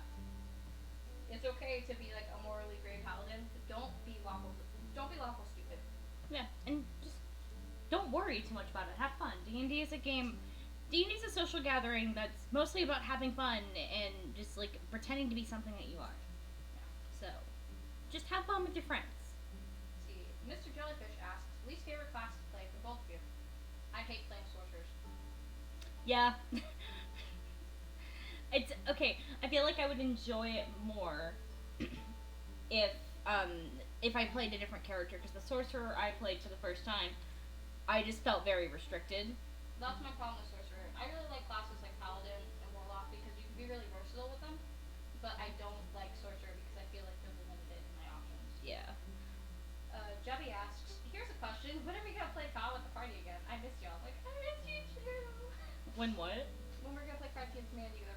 Yeah, we need to, because I don't know, maybe this weekend we can find a time to play it. Whenever I'm not busy with stupid theater stuff. Yeah.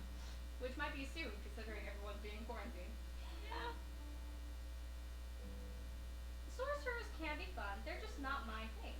Yeah, well, it's like I said, I feel like I could have more fun, and I did have fun playing a wild mage. I just feel like it just feels very restrictive with the fact that before the revision that was introduced into my games came in, I couldn't switch my spells out unless I leveled up, and I like being able to prepare. Let's see. Ghost Toast asks, hey, have you ever considered streaming one of your D&D games? Okay, that's not a question I can really answer, because it's like I'm super comfortable with being on the internet and like, you know, putting my personality out there. It's mostly the people I play with. I don't want to force that on them. It would depend on that group and how cool they are with it. Yeah, because I'm okay with telling stories of my adventures, but I don't. It's something that I don't want to like make people feel like they have to like be really conservative with the way that they're playing.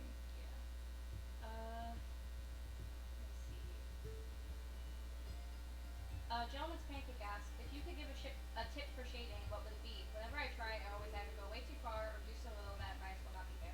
Actually, yes, and I'll use Mina as an example, because this is a really nice tip that I picked up from ABD, actually. And that was incorporating a little bit of the opposite tone. So, I'm gonna choose a cold toned shading for this. So, what I tend to do, what my favorite thing is to go into either purple or kind of like closer to magenta, not quite into pink. This is for Psy users, so sorry if this doesn't apply to anyone else, and that's not the right color. I'm trying to teach people, I'm not even using the right color. I will kind of pick a color that's like this here, will be the color that I use. So, let me take that off of Lumion Shade.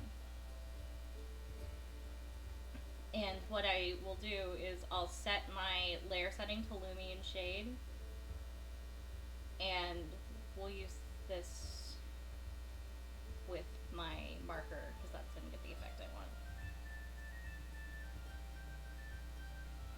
And then I kind of just play with the opacity, and it ends up looking a bit more vibrant and sorry, it looks more just like interesting than if I were to just use gray, or if I were just to use like this color. Like, which one's more fun to look at? I like the purple. Yeah. Let me see. Morning Failed asks, do either of you have a system other than D&D that you want to play but haven't yet, either because of time restraint or a lack of group interest? I would really like to give Monster Hearts a try after watching the CR one shot for it. Mm-hmm. I've also played Vampire before and be interested honestly, I've been genuinely like interested in Call of Cthulhu for a while, and I would love to just honestly, I would love to actually try Pathfinder the way Pathfinder's supposed to be ran, and not the butchered version I tried. Let's see. From Dalton Bradrick, do either of you ever play games in different settings, like steampunk versus true medieval versus modern, etc.? Like I said, I played Campfire before, and when we played, it was a modern setting. We played in modern day Kansas City. I've played. We are in the Starfinder game. Obviously, we're playing like a sci-fi setting. Yeah. But I've mostly played like high fantasy, so like medieval kind of. Let me see. Moose Haddock asks, would you rather die a hero or live long enough to see yourself grow old with family and friends that love you? What character am I playing? Because that changes. It changes depending on the character.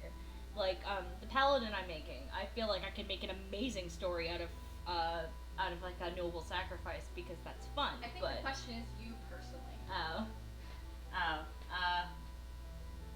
don't want to die yet. I mean, if I had to die to protect the people I care about, or even just someone who, like, if I died, it would save like 3 people, I'd die. Yeah.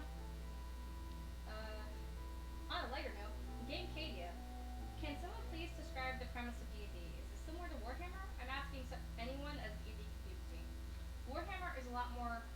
Think of D&D a lot more like telling a story together, while Warhammer, in my experience, is a lot more like strategy war game. I don't know a lot of Warhammer, so I'm just gonna leave her to answer that one. Warhammer is a lot more intense. It's a lot more rules heavy. It can, depending on your playstyle, of course. It tends to be a lot more like playing a war game. While D&D, consider it more like just telling a fantasy story together. You have a lot more potential to be light on rules and be more about focusing on the narrative. Yeah. We'll go with that. Darkness Druid 7 is leaving, but they also ask, last question for you both. You get one magic item IRL, what you pick and why? Wanda smiles to fuck with people. Cloak of Displacement. Ooh. Why? Because I like being able to blink away from like people's contact. Let me see. Mr. Jellyfish asks, what's one monster you would never want to fight? A Bodak. I mean, it's standard to say Tarask. I would not want to fight a Displacer Beast. I mean, I've had to fight a Tarask, and it's not that hard, but we were also ex-maching it up to level 20 just because our DM was mad at us and wanted to throw a Tarask at us. Keenan Babbitt says, sorry for so many questions, but which do you prefer? Big fights or great moments of RP? Don't apologize, that's what this is for. Exactly, and great moments of RP because RP tends to be more memorable. Like a fight is fun and all, but ultimately it's like that's just numbers on a screen. If that's just numbers, well, a good moments of RP can be part of a battle. You know? Exactly, like to me the battle's part of the narrative. Exactly. Scrolling back up.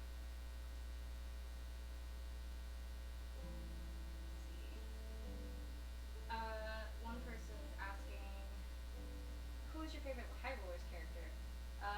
Shelby hasn't watched High Rollers, as far as I'm aware. Have you? No. I like, from Lightfall, what's the fucking name of the cleric? I can't remember. The stupid trickery cleric who's a dummy. Him. I can't remember his name. He lies with me. You're gonna get yelled at by the chat. I'm bad. It's fine. 123 asks, you both get one wish, not each of us, but we both get one together. What do we wish for? Can we just wish for like $2 million to split down the middle? Yeah, sure. I could go to college. You could like buy a good computer. That's all you could think of I would do with $2 million. Carcatron asks, what's your favorite card game? I know you've mentioned Yu-Gi-Oh! In the server before, but you just mentioned Cards Against Humanity here, but there's also things like Magic, so what's your favorite? I don't play a lot of card games, actually. as I mentioned in my server, I was a Yu-Gi-Oh kid growing up, and I collected cards, and I sometimes played, but I wasn't good at it. Yeah, Shelby and I were both Yu-Gi-Oh kids. We played with our brother's collection that we stole from him. Um, Hey, he gave it to us. We didn't steal it. Let's be honest, we stole it. I used to play a lot of Hearthstone before Blizzard started doing some crappy business practices that I didn't agree with, so I stopped using their services. I also really enjoy Cards Against Humanity. Yeah, I love Cards Against Humanity. It's really fun. I really like Uno though. Uno's fun. Yeah, Uno's fun. Morning Failed asks, have either of you ever had a quote in game that has stuck with you either because it was a good RP moment or something too funny to forget? I mean, this isn't necessarily RP related, but I do have this one screenshot someone took of me saying HR says you're a bitch that I send to people when they're being annoying. Yeah.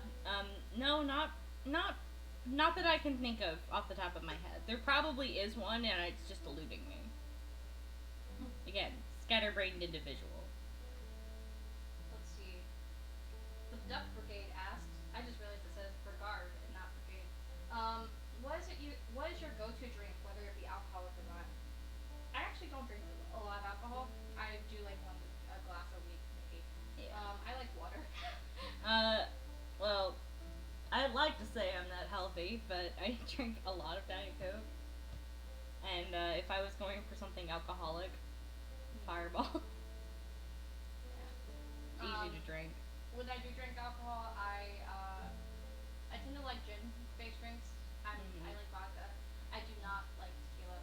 Yeah. I really like different types of ciders and beers. Grapefruit beer, like Stiegel Rattlers, I really like. Yeah. Cuban Dragon asks, any favorite chaotic stupid moments from any of your games? I mean, there's Mina falling in the well. Yeah, Mina falling in the well. Well, she did fall. She jumped, let's be honest. Yeah, but she also almost drowned. Litten the Kitten asks, someone else asked this before, but I don't think it got answered. What's your favorite type of cheese? Oh, I think it's good parm. yeah, I really like parm. Or goat cheese. Goat cheese is really good. I think this was when our older sister got married, but I remember our brother made like these goat cheese burgers they were like we hadn't eaten all day. We'd been spending like the entire day getting our hair and makeup and dresses done for the wedding, and God, that was good. Let's see.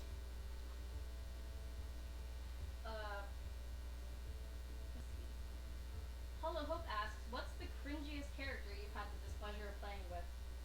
Power gamer.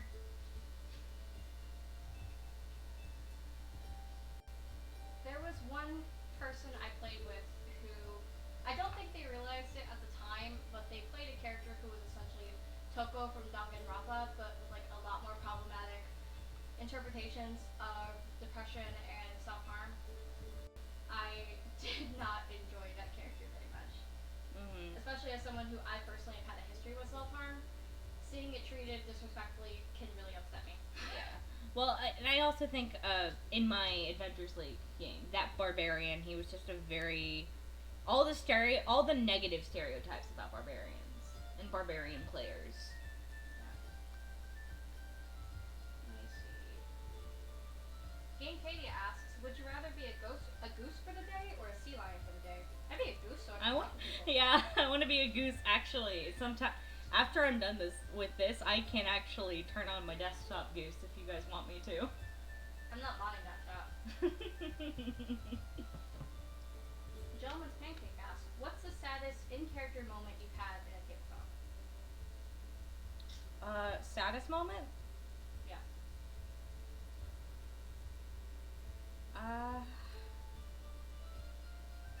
I need to think about that for a second, so you go first. In my game, that because it's the Apocalypse game I'm in, where I play a halfling warlock called Ira. There was a point if you've ever read the module, there's a point where you fight a dragon turtle, and in that fight with the dragon turtle, one, we got our asses handed to us. Two, our wizard Horzavir died, and it was very, very upsetting. So we after Horzavir fell, all our focus was getting him out of there, and then afterwards. Once we were out of there, we were just Horsebeer's body, what the heck we do? Because Horsebir was party grandma.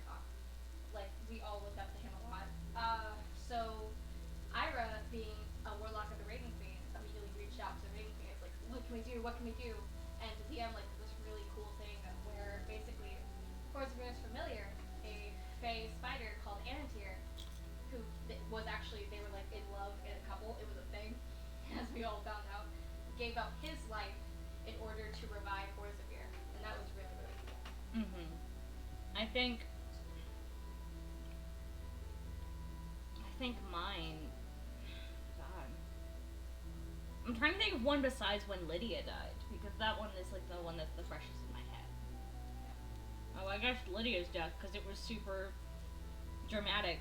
It was like, she died because the person in the party that she had a thing for, we were working for a demon, and this demon, his end of the deal for doing what he wanted, for us doing what he wanted us to do, was to break the contracts with the abyss that we were stuck in.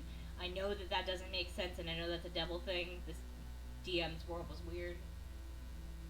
So,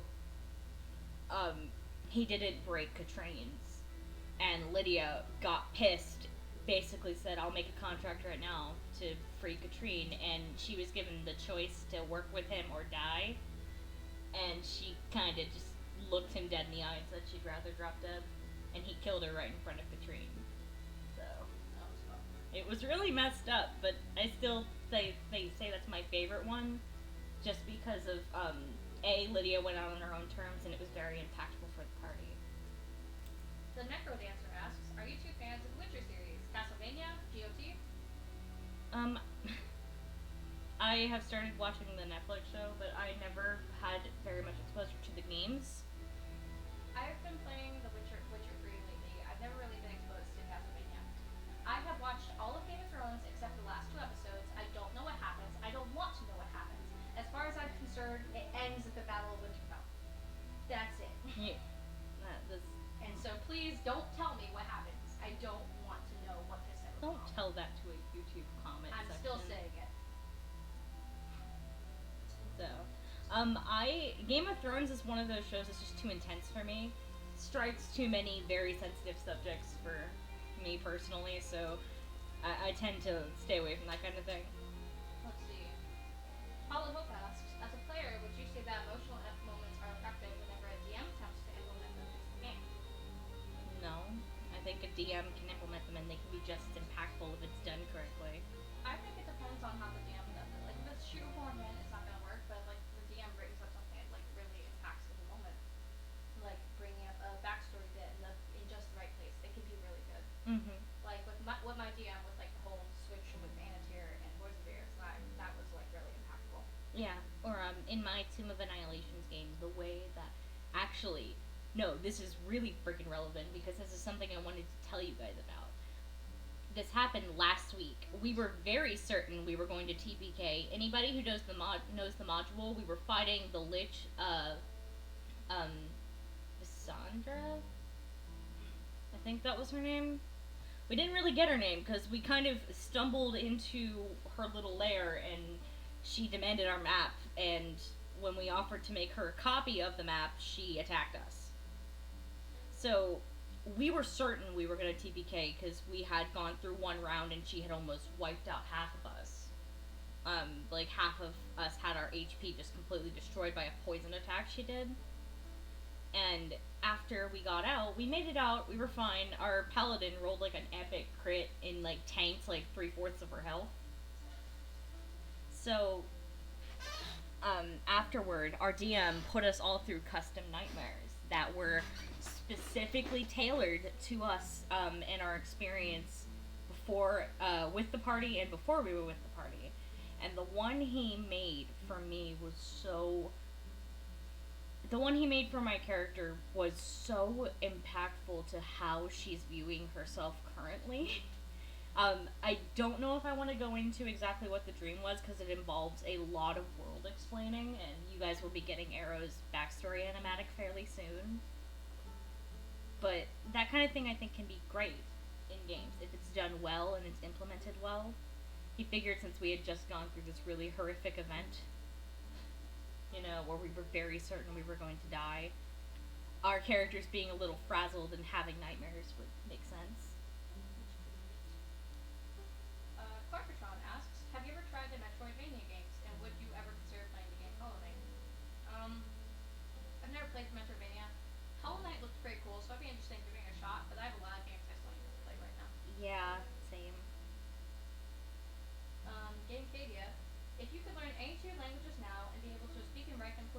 which 2 languages would you learn? Gaelic would be one of them, because I think that it's a very beautiful sounding language. Honestly, I work in a call center, and I would learn Spanish, so I wouldn't have to get the damn interpreter all the time when I get a Spanish caller. I would also like to learn Japanese, so we can watch anime without subtitles. Yeah, it's Japanese for the same That was reason. such a stupid answer.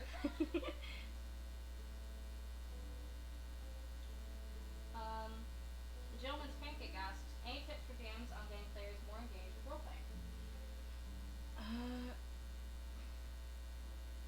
I think it comes with knowing your group a bit too, and what kind of players they are, because there's 2 types of players. There's players that are really, well, at least like 2 broad types of players. People who get really into combat, people who get really into the roleplay aspect. So if you have a group of combat players, then that's kind of a hard thing to do. I think what really helps is like making, if your players give you backstories, like make them do the knives thing where they have to like give you a couple of points from their story that you can use for them. Yeah. Because the moment you make it personal for them, it's a lot easier to engage. Because like, oh, this is the thing I made. This is a thing. We're doing this thing. It's always so exciting. Yeah.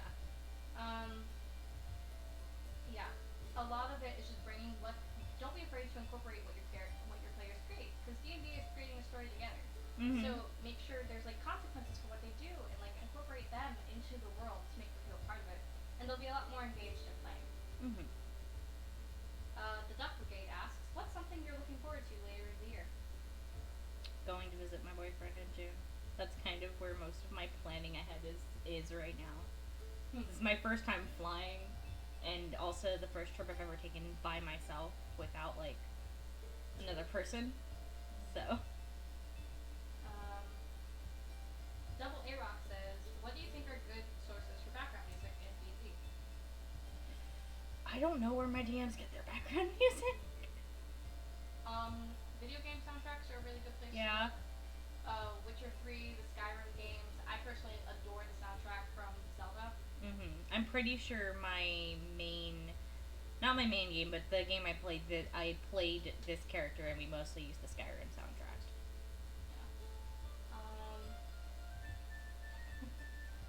Let me see. Hollow Hope asks, why do you believe that a lot of people seem to think min-maxers are bad? I personally am one, but I don't think of myself as a bad player. I think it kind of goes in like the same vein on why people get annoyed with power gamers, is that there's a stigma about them being pretentious about optimizing builds. And make no mistake, there's nothing wrong with wanting to optimize a build and be powerful. It's just when you cross the line into being snobby about it. I don't think there's a problem with min-maxing itself. I think a lot of the problem people tend to have with min-maxers tends to be an attitude issue more than anything. Yeah. Speaking broadly, a lot of my experience with min-maxer players is that they're very arrogant, or they're like, you should do this because it'll be better for this, and they like try to tell you how to play your character, which is not cool. Yeah. That's mostly it. It's like, I think it's just like there's a bad stereotype because I don't think there's anything wrong with wanting your character to be really good at something. And there's also like the thing where it's like some problems people can have with min-maxers and power gamers is that like you're so good at doing everything that it doesn't leave anything for the rest of the party to do. And that can be like no fun. Oh god, a question for me. Necrodancer asks me, what's your favorite Game of Thrones character? Also, what house do you stand for? Arya. Hands down, Arya Stark. And the Starks. I'm basic. Arya's a badass.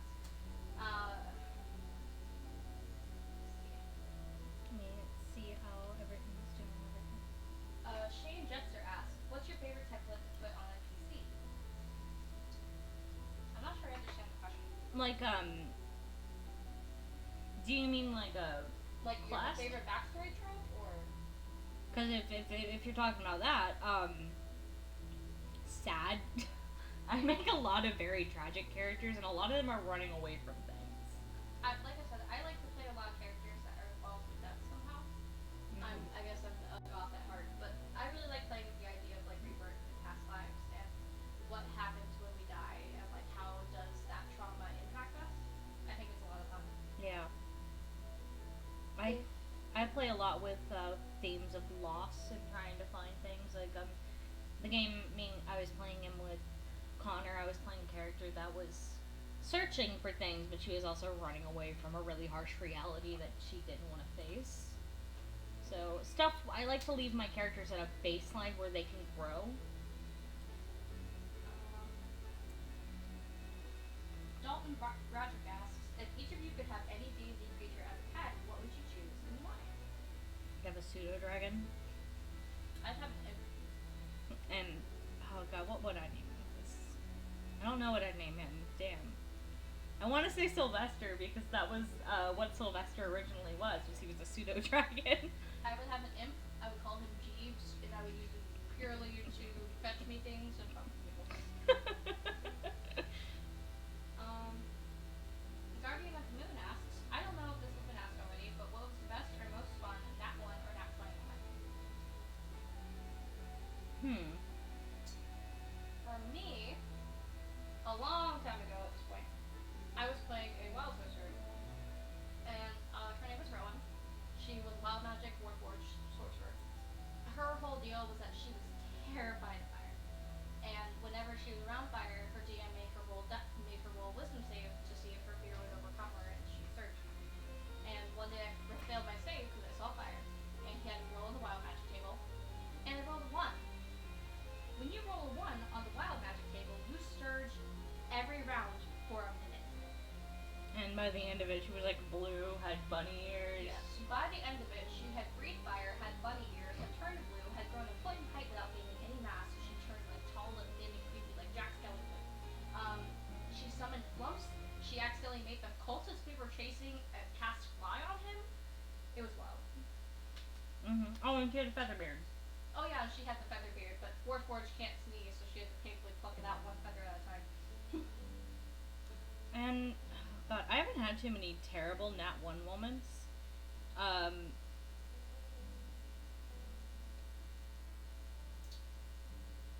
Except no, my scariest like Nat 1 moment was like when we were fighting a fucking Bodak and I rolled a Nat 1 on my Constitution save while staring at it and I took like 40 something damage and I was a wizard. Mr. Jellyfish asks, which of your D&D characters of yours would you choose to hang out with for a day? Did we answer this already? Would I what? Would you hang out with for a day? No, we had which chose one this. we had which one would we live with. It's the same answer, it'd be free. Yeah. Cause she'd be chill. Yeah. Because Mina would like fuck with me, Ira would punch me, Poppy would steal from me. Yeah, same Nia. Nia would just be really chill to hang out with, and we could understand each other on a personal level with anxiety. Hollow Hope asks, generally when you make a character, do you try to make them able to jump from different roles when needed, or do you make them basically be the best at something? I typically like to play support, so depending on what kind of support I'm playing, like if I'm playing a druid, I like kind of stocking up AoEs that can be either damaging or helpful to us.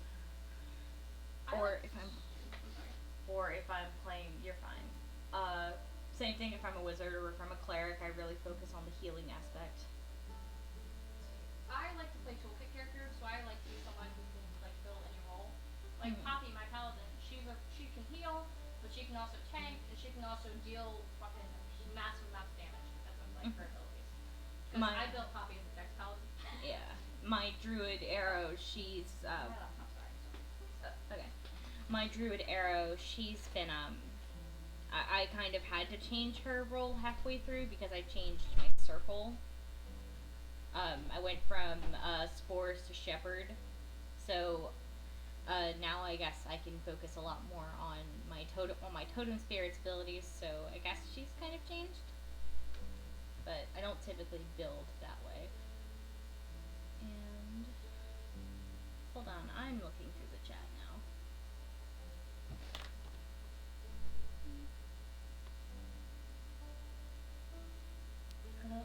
I'm waiting for it to catch up.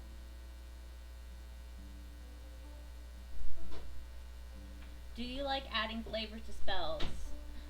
Yes, actually. Absolutely. That's one of my favorite things. I like reflavoring just about anything over there. Why is something over there? Because this room's weird. I like to reflavor my a lot of different things, not just spells. But I kind of think that's the more fun narrative part of battle. I feel like it's really fun to flavor your spells to like suit you and your character. Yeah, like when I my first speed paint I did was of was of spells that I had reflavored to match the sorcerer that was casting them. I think I'm gonna leave Faye as a line art.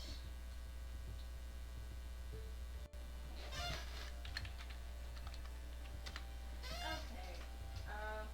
Moose Haddock asks, what class do you think you'd be if you were a character? Oh, we've already drawn this. I've already drawn this before. Apparently, she thinks I'm a bard, and I think she's a warlock. Shelby would be like a bard that instead of singing, she's like fucking Sai from Naruto, like drawing her spells to throw at people.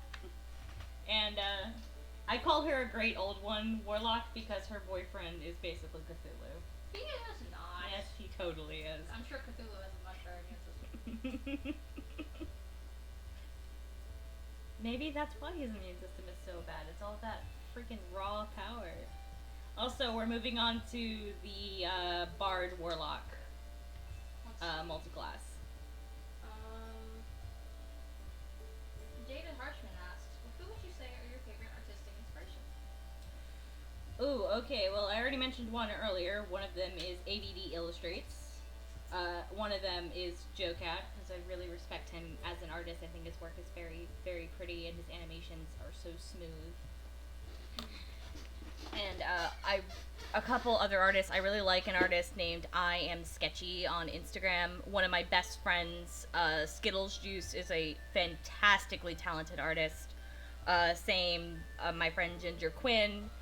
I really love Delightful, the doll customizer channel girl, because she just does these beautiful. Watching her concept art.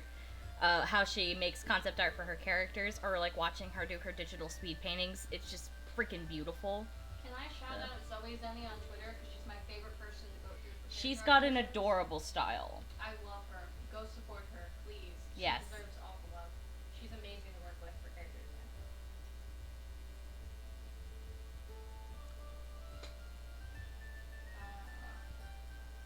Rodrigo Diaz asks, have you ever played Shadowrun? Nope. Nope. Rules are too complicated. I'm stupid. And I'm cheating on these eyes. Don't be mad at me. Your own entirely black eyes? Yes. Because I mirrored them. So this is the Bardlock song. She is a warlock of. She is 1 level of Bard, 3 levels of Warlock. I plan on increasing her Bard level though, because I really like the abilities. They're fun. She is a Raven Queen Warlock and Pact of the Blade.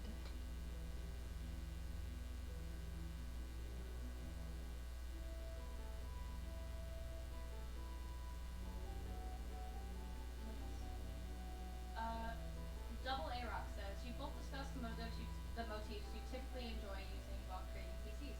Are there other kinds of themes that you'd like to explore at some point in the future?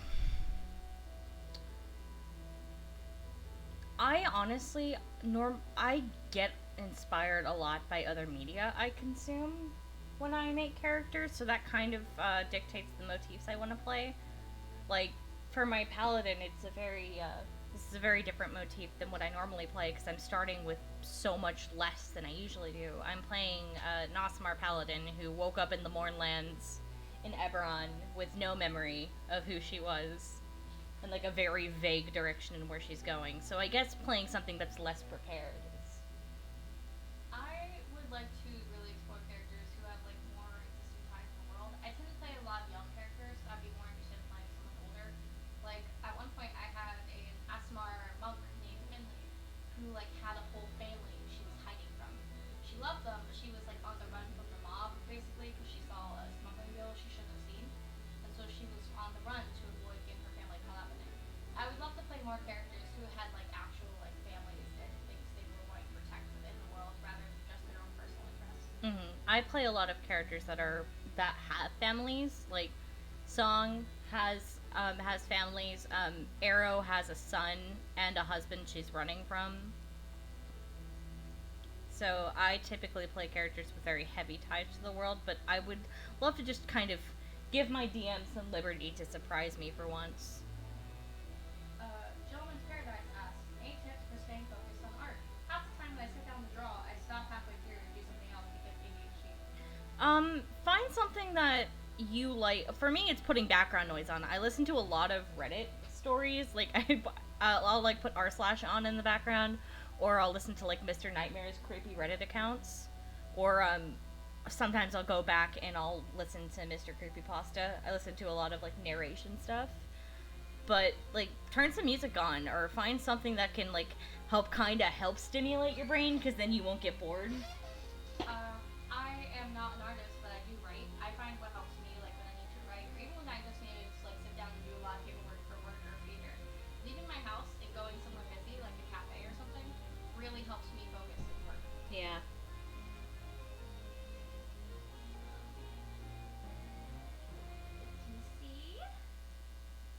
The Duck Brigade asks, what was a change that your DM made to your character that you were a little surprised at and found cool?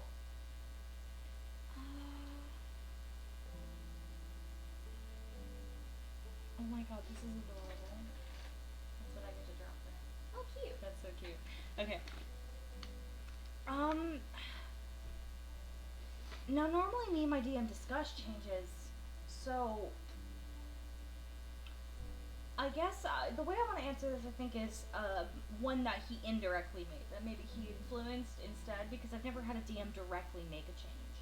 So I guess when I was building Mia out to be a sorcerer and paladin, like a sorcerer paladin multi-class, I didn't expect it at first. And a lot of it was how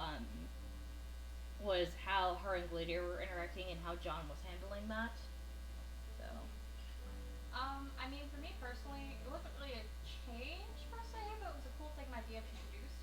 In that Taldora game, when I was playing my cleric Free, and when she died, like I said, she went to hell because even though she had converted, Asmodeus had first dibs on her soul.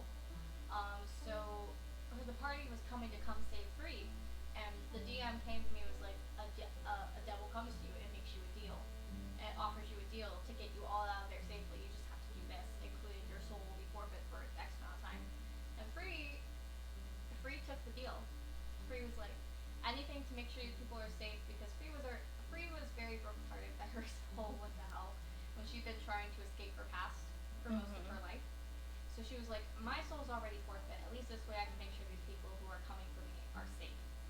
So that was real fun, especially like with Free afterwards, because she didn't tell anyone in the party about it. No one in the party knew about it. And no one knew till the last day of the campaign, where I said, oh yeah, Free spends the rest of her life traveling around the world doing as much good as she can before her soul is forfeit for 1,000 years. Oof. And I guess under like that context, the nightmares thing my DM did was really cool, because it not only added like some stuff for our characters to be working through, as players it gave us windows into each other's backstories. So. Moose Haddock asks, obvious question, but should I support you on Patreon? I just finished paying student loans and have some extra cash. Only if you want to. Yes, you should. I will not ever say anybody has to support me. It's a very sweet and kind thing for you to do, as that is kind of where the majority of my income is coming from right now. It's very sweet, but nobody has to. You don't have to, but I strongly encourage it. It's a very nice thing for someone to do, and I'm very grateful, and I hope that you will continue to enjoy my work. Mr. Jellyfish asks, big question for both of us. Dogs. I like dogs, but I like cats more, but I like ferrets the best. I like other people's dogs. I don't want a dog myself. I'm much more of a cat person. Rodrigo Diaz asks, have you ever had a player that's like a manipulator, power gamer? Yeah. Dick. Yeah. He was. Yeah, he really was. I just tried. Okay, I don't like saying bad shit about people. I will gladly say bad shit though. I'm glad she gives less fucks than I do. I'm a lot meaner than Shelby, in case you guys haven't noticed. I hope Power Gamer can, like, you know, find a group and, like, have fun and stuff and, like, just be better from the experience. But yeah, he was. I don't know if he was a manipulator as much as he was just obnoxious. Poopy Pants Lance asks, everyone's one of my favorite campaign settings. What different campaign settings have you guys played in, and which one is your favorite? We've mostly played at Homebrew. We've mostly played Homebrew. I played some Forgotten Realms. Shelby's played Forgotten Realms, and I've also played some Tal'Dorei. Tal'Dorei is always fun. For like non-D&D related, I really, really enjoyed playing World of Darkness. That was a lot of fun to me. It's a really cool setting. Yeah. Keaton Data asks, do you have a favorite type of an in-game RP? Like emotional moments, stressful, funny, character building, etc.? This is gonna sound like really cliche, but my favorite moments are those like little like talks at watch where like it's you and the other character staying up and you're like funny things can happen, emotional things can happen, just kind of like getting to know everybody. Like one time when we were on watch, our cleric and our paladin started sparring and like the 3 party familiars were betting on who was gonna win with stolen money from our bags. And my bet won, so the next morning Armin just flew to me and gave me like 3 silver. I'm like, where'd you get this, buddy? Yeah. So, but we've also had like sweet moments when on player watch, like when our 2 characters were like just like kind of getting to know each other a bit, and like just like fun like people talking together and learning who each other is. I enjoy being a little shit and making my party laugh. Yeah, and party watches or like sitting around the campfire and be like, so what's your story? Let's see. Clarkatron asks another question. Are you going to set up a YT membership page? And can I support you there on top of my Patreon? I don't know yet. Honestly, I'm okay. If I hit 100K, yes. Hear that, guys? Hollow Hope asks, do you prefer coming with a PC that already has a tragic backstory, or do you prefer to come with a PC that has a family and ask the DM to have the BBEG kill him? Okay, I play a lot of characters that come from tragedy because I like giving my DMs a lot of knives, but I don't go with like I don't play the kind of tragedy where it's like my entire family is dead.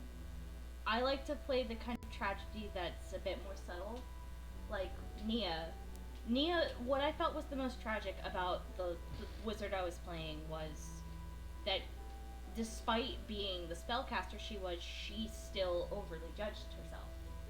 And never, like, she believed that she wasn't good enough. She had a lot of, like, issues with not living up to the expectations she thought she had to meet.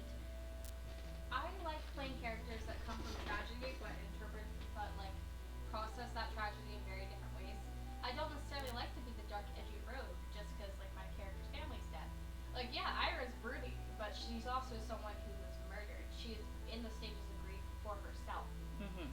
And then there's, like, Mina, who, like, died as a child, but that's awful, but also she's this really cheerful, happy person who comes from really unfortunate circumstances, because she doesn't process her trauma.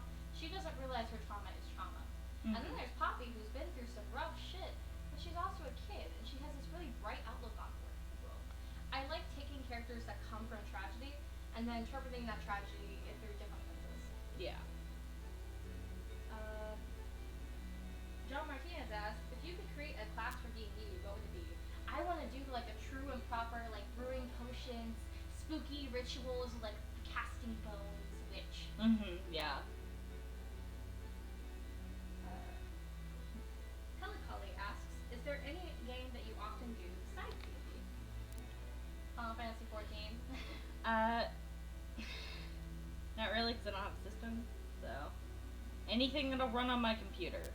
Me and my boyfriend used to play a lot of Don't Starve together.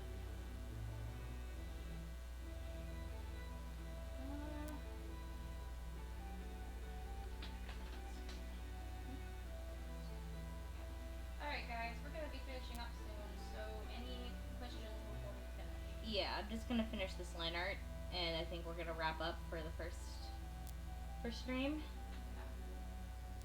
Just because it's getting kind of late here. I have a grandfather to go feed. Is everything okay there regarding current... What's the current situation? The coronavirus? We're fine. Yeah. I honestly think people are majorly overreacting with all the panic buying that's going on, like going and buying like 50 rolls of toilet paper for 2 weeks, for a possible 2-week quarantine. Hallie, don't quote Horshaphone at me. He deserved better.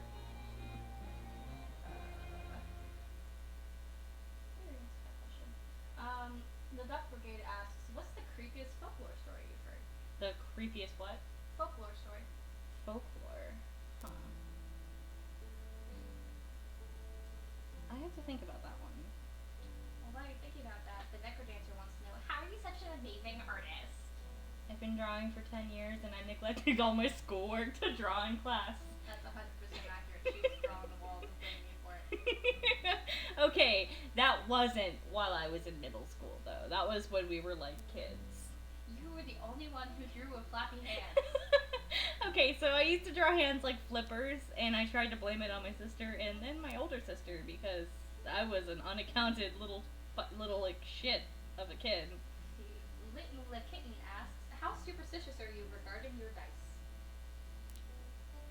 Okay, I'm fairly dice superstitious, and it's totally true because the pair Aaron gave me has rolled so many natural 20s, and it's because they have good juju in them because they were a gift. I'm very superstitious about my dice. I like to, when they're like out in my tray, I'll place them all like highest number up because I'm like, I'm charging you, that you're training you, that you want to roll this. Mm-hmm. I also believe that it's bad luck to touch someone else's dice. They'll give you their permission. I also am like, you gotta be nice to your dice. If you yell at them, they're gonna be mean to you. Yeah, they're temperamental little bitches. Yeah.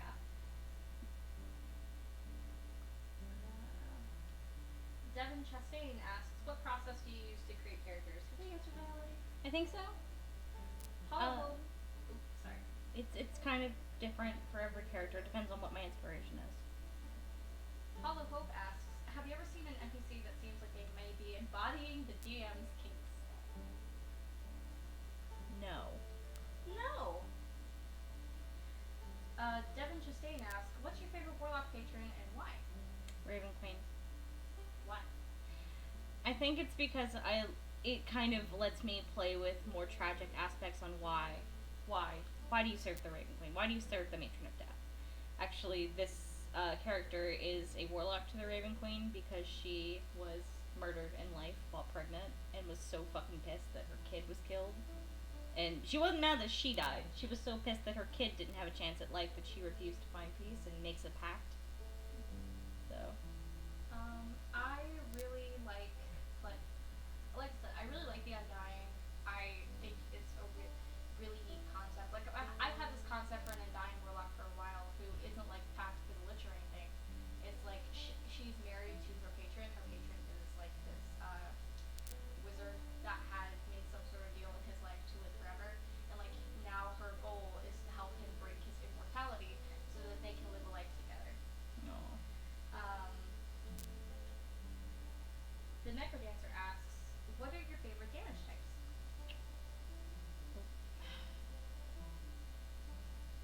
Because I play Aasimar so much, I tend to deal a lot of radiant damage.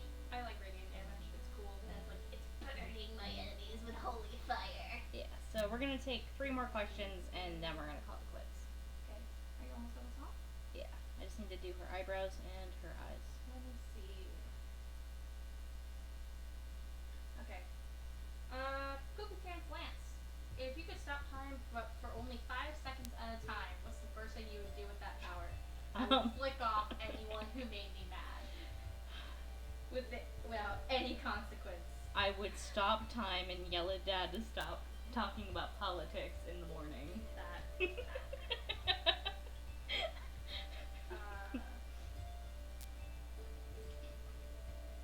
a good one.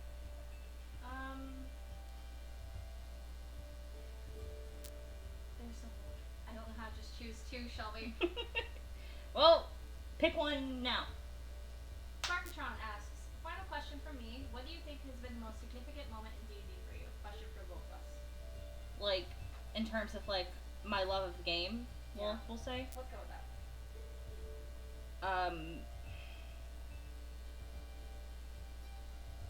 I think this is gonna sound really sappy, but I think the first time I was in a game with you and my boyfriend, there was just something about it, because me and Connor didn't get along very well for a long time, so. We hated each other's fucking guts. Yeah, so that was, D&D was a catalyst for us getting closer as sisters.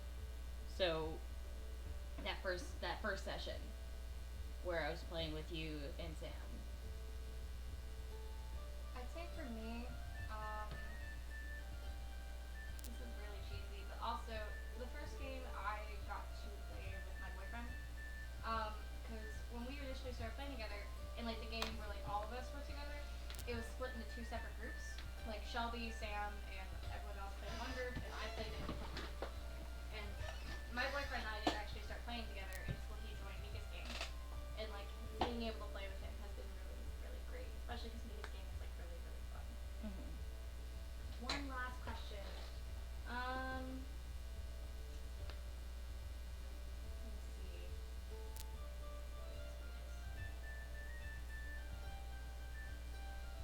Let's do Zora Knight. How do you feel about having a romantic relationship with NPCs or other players' characters? I love it when it builds up properly. In fact, I've had it happen in game and it's awesome to like see that progression. But I think it's perfectly fine as long as everyone around the table is cool with it. Mm-hmm. It can definitely bring some really interesting dynamics in. Yeah. It's just everyone has to be relatively mature, but it can be really great. It's like you just realize your character is like, oh shit, feelings. And like that's a part of life. Yeah. And it adds more realism to the game as long as it doesn't get like kind of gross and pushy.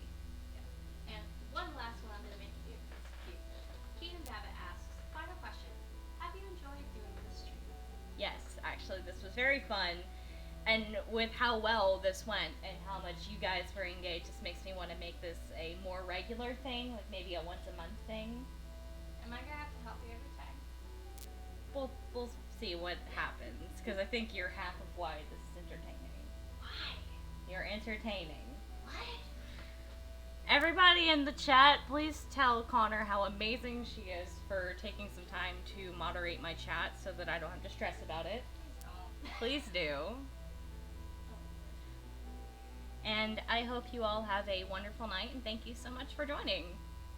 Yeah, thank you guys. And support her on Patreon. She might say not to. Do it. See what I have to live with here? Alright. Bye, guys. Night, guys.